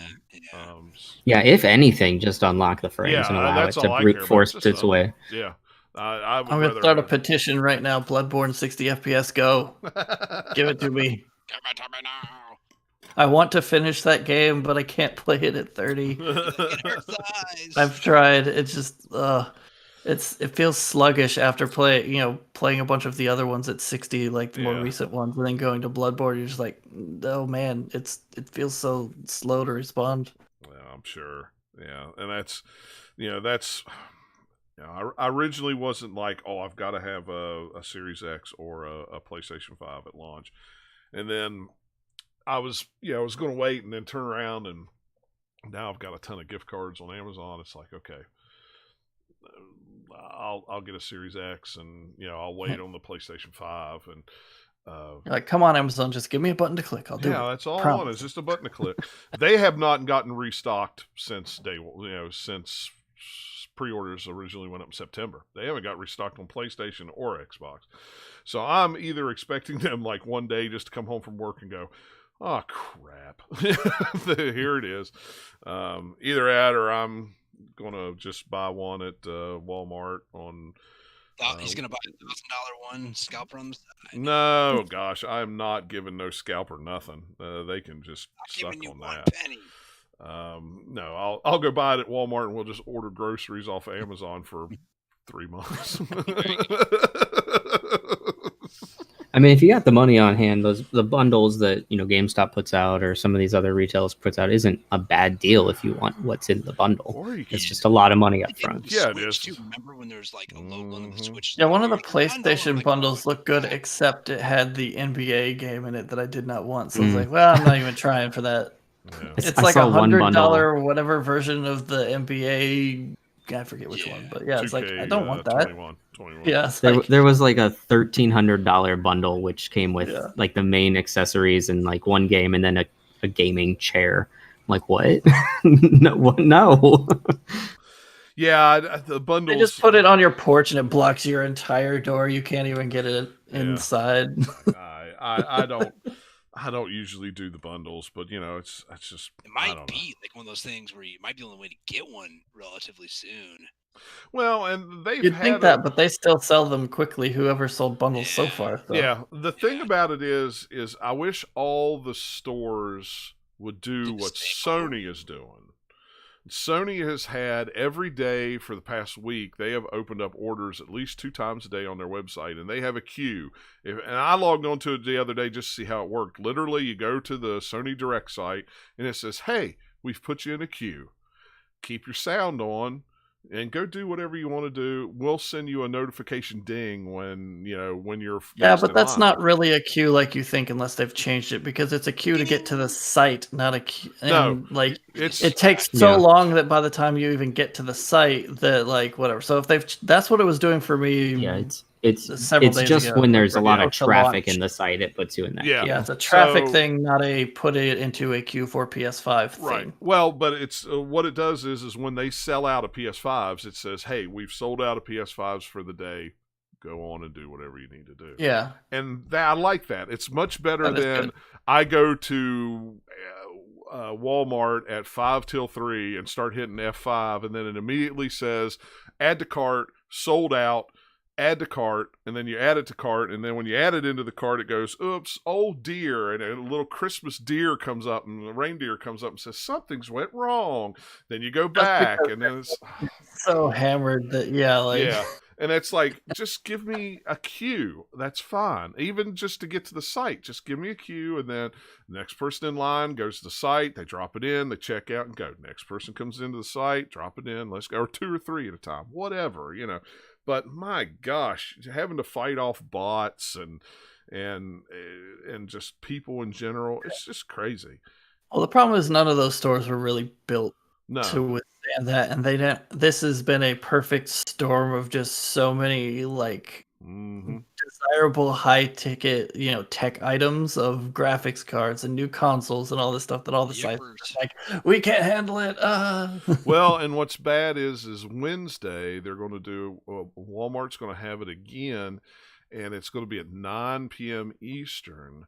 But the thing about it is, it's online, but you order them online, but you can only do it in store pickup. So if you go to BrickSeek right now and you look at all my stores within a 50-mile radius, everybody has 6+ PlayStations and Series X's. 15, 20 stores around me are packed full of them, just waiting. But you're going to have to fight online to even get it in a cart to check out. It's like, not a fun time. I know how this is going to end, and that's fine. It's like, it makes me curious what the alternate universe would be like, where all these things are coming out, but we didn't have a pandemic to change how all of it works, so it would still be people lining up at stores and stuff. How that would have changed things, just out of a curiosity basis. I had problems getting. Everybody's like, this has been the worst time to ever get a console. It's just terrible how to get it. I remember when 360s went up for pre-order, they went out like crazy. They went fast, never got one. I had to stand in line on New Year's Eve at Walmart to get a 360. The difference is less people are willing to go stand in line, right? Yeah. Well, not only that, but it's just much easier to click. More people now are interested in this stuff than there was, 15 years ago or even 10 years ago. A little bit of like, it's way easier to click a button on a website than it is to go stand out in the cold somewhere. Is it though? Is it really? Yes. Never underestimate. It's easier to click, but not easier to get. Yeah. So what I'm saying is it's easier to click a button, so there's more people being like, oh, I'll try that, and then they'll start clicking refresh a bunch versus like how many people are willing to go and stand in line at a store somewhere and camp out or whatever. It's different things. Yeah. It's also just you have a much wider, pool when everyone's on one website clicking on it versus however many people are going to be at your local kind of store. Yeah. But I do miss the days of hey man, I know so and so that works at the store. Hey, did you let me know when you get a PS2 in? I'll come over and buy it. Okay. Telephone rings, PS2 launch day. Hey, I got a PS2 here waiting for you in layaway. Just come by and pay for it. Okay, I'll be there in a minute. I miss those days. I mean, that's great if you have that connection. I always have that connection because, but now it's like, especially this time around, I have a connection at Walmart. I could call him right now and say, hey, how many PlayStation 5s you got in stock at Walmart? Oh, 15. Can you hold me one? I'll be there in 15 minutes. Yeah, sure. No problem. I could do that. I live in a small town. I know everybody. So but now they're like, nope, we're holding those for Black Friday and they're going to go on sale on the website. You have to go on the website and buy them and then come to the store and pick it up. It's like, you've got them right there. Just let me get in line. Who cares? It's just dumb, but whatever. I understand driving that business. It's all about money on Black Friday and go, look, investors, this is, look how good we did on Black Friday. We sold 20 Xboxes at each store or 20 PlayStations at each store. Except for Black Friday's already started at a lot of online retailers. A week ago. Some of them started a week ago. I mean, I don't know, whatever. So anything else before we call it a show? Anything else anybody wants to add about the PlayStation 5 or ask about the PlayStation 5 or it'd probably just be easier if you guys had questions. Does it smell nice when it blows hot air out? I haven't smelled it while it's on. I did put my ear up to it to see if I could hear it. Of course. And mine was whisper silent. All I could hear was the fan next to me blowing air. Did you hug it to see how warm it was? Did you put your arms around it? No, I put my hand behind it to feel it. I mean, there was warm air coming out. It wasn't like anything crazy. It's not like it's gonna boil water or I do like. I'll tell you what. I got a negative for you, and that's the packaging of this thing. When I got the PSVR, that thing was like premium. Like an experience opening the VR headset, but this thing, it's like it was protected by two like eggshell cartons, and then stuffed at the bottom of a really thin box, and then like even the accessories, if you get an extra controller, it comes in that big old white cardboard box, and then inside it's literally just sitting in there like wrapped in some foam. Whereas before you had the blister packs and everything was like super secure, but my controller looked like it had been tossed around a couple of times. Have you seen any unboxings of the Series X? Yeah. That's I did, like and that that's is- more what I was expecting. Yeah, But- that that's- thing is an in the end, unboxing as right long there. as the console's fine, I don't care that Yeah, much. I Oh, don't for either, sure, for sure. yeah. I'm just letting I mean, it's everyone, cool, who's but, yeah. excited for the new Yeah. consoles. Like, this Look, is what you're getting. It's when it's I very open- much straightforward, bare bones. We put it in a package. We didn't really Yeah. care to make it neat. It's in a box. Look, there you go. That's as all much they as did. if I'm paying $500 for it, I want to open that lid up, Yeah. that top up, and I want it to be like when they opened up that briefcase in Yeah. Pulp Fiction, and the gold just Whoa. shines in my eye, I'm- and I'm just like, I'm yep. a sucker This is what for I'm- some nice packaging. Even Yeah. if it's It's- just a it's glow part of the stick that fun. does it, and it just goes away after you open the. It's Yeah. a celebration of getting a new, your new toy. You're going to be using this thing for the next 5 to 7 years. Like, make it a thing. Yeah. It's the game before the game. Yeah, when I will say, I do like on the controllers the lights. yeah, I The do lights too. are really nice, especially like because I've got like the little charging station. You put it down and it like glows kind of yellow to indicate that it's like connected, it's charging and stuff, and then it's just got lit up. And I like it being kind of around the touchpad versus the light on the back end. From Yeah, I do too. I PS4, like so that a lot. Yeah. It's How do you just feel really about slick. the white light at the bottom that indicates your player number? The white, I don't know. I thought So, I haven't really you got had the two blue controllers lights on the at side. once, If you go so- right here, there'll be Yeah, there you go. 1, 2, 3, 4, depending on what Mhm. player controller you are. There'll be a light. Okay. So, I mean, It's- I've only had it's- player one because I've had and only you didn't one even controller. notice it. Yeah. I've had one Yeah. controller connected so far. Yeah. I have two controllers. I've just not had them both on at once. So you didn't even pay any attention to it. Yes. You'd yeah, I have like that. like the mute button on the bottom that lights up kind of yellowish when it's on and Mhm. off or whatever. Yeah. It's kind of Yeah. it's gonna take a little bit getting used to the PlayStation button because it's right next to that. So if you're just like blindly like going for it quickly, you might hit the mute button by mistake because they're pretty close. But I'm still getting used to the PlayStation button being the PlayStation logo rather than Yeah. Yeah, a, rather than a circular a button. Yeah, I could see that. It's like it's both cool and strange. I don't know how I really feel about it yet, but it's whatever. It gets the I job think it'll done. be just something that like, okay, this is just how it is now. Eventually, it's just Yeah, because it's just different get right used now. to It's it. just like, oh, this is weird. Well, that's like I like the feel of the buttons, like the plastic buttons for like the D-pad, and then like the circle, square, triangle, all that. The plastic on that it just feels really nice. Well, see, that's like this. That's like the Elite controller for the Xbox. This is actually a button now. It's not a domed. You know how on the Xbox One controller it's more of a dome that you push down and it has a nice soft feeling. This has a click like a face button. That took a little while to get used to because normally with the Xbox controller, I just hit it once like this and it comes on.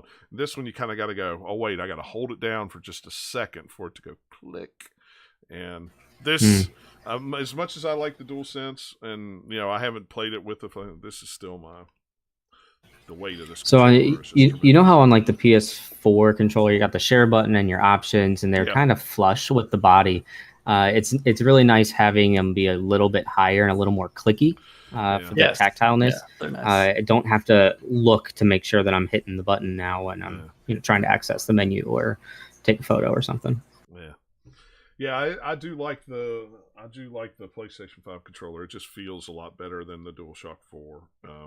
With the It's easily the best controller Sony's ever made. Yeah, I mean with the elongated grips and them kind of going at an angle instead of the almost cylinder like it really wasn't a cylinder, but the more bulbous version of on the DualShock 4. Bulbous is the way to describe it. Yeah, Even I don't know without- how else yeah. to say that. I That's- mean, that's what I say, yeah. it's bulbous. I mean, and the triggers feel better. I'm not just saying with the resistance. I mean, just the just the triggers feel default. better. Yeah, they Just feel better. the build of the controller, even if they had nothing different on the inside and it was all just functionally the same as the last controller, it would still be better because just the build quality is much better than the PS4 one. Yeah, it really is. So, the Steam beta actually now accepts this, so I need to go into the pretty cool. Steam beta thing and set this up right now it's set up like a PS4 controller. So need to actually go in there and go, okay, it's really a PS5. Let's get this straight, people. You can also remote play your PS4 through your phone or computer Yeah. using the DualSense. Yeah. Yeah, that's what's really weird is playing Game Pass on an Android phone with the DualSense controller. No. It makes them matching all over the place. Yeah, it feels very strange to have the sticks side by side when you're playing, an Xbox. Now, game. all you need to do to make it weirder is hack it so that Game Pass lets you play Nintendo games, and then we just have all of it all mixed together. Oh Lord, There you no. go. Don't even tempt me. Don't even tempt me. All right, guys. Well, I think that is a show. 2.5 hours. There's a lot to talk about, though, and not Pretty to much a talk show. about any news. That's the hilarious thing. It's all Yeah, we have just plenty of new stuff. new games and stuff. And this is the time Yeah. of year though when everything gets pitched at us all at one time. Yeah, it's So like lots of games, and then it's console launch here, and we actually have consoles, so we can talk about them. Yeah. So yeah, plenty to talk about without any quote news. Yeah. Well, hopefully by next show, maybe I'll have a Series X that I can talk about. I don't know. I mean, I don't know how much there is to really talk about it. It's essentially a Series or Xbox One with better graphics, but and some ray tracing. So, but all right. Well, like I always say, if you're listening to this podcast and you'd like to join us live at GL_podcast on Twitter, that lets you know when we are going live with the show. Because like this week, we can't 2 days early because I have Thanksgiving tomorrow with the in-laws, and I was originally going to be going out to work on Sunday, but I'm not now. So hey, it turns into a all day playing games with my buddy from North Carolina day. So because he's actually off, so because they've canceled churches because of COVID again, so we're not going to church on Sunday. So it's like, hey, I'm not going to church. You want to play games on Sunday? Yeah, sure. Okay, awesome. So we're going to play some Ghost of Tsushima, some of the co-op stuff cool. of it. So Nice. we haven't tried it. Oh, maybe I'll get it downloaded before then. Yeah. So join us.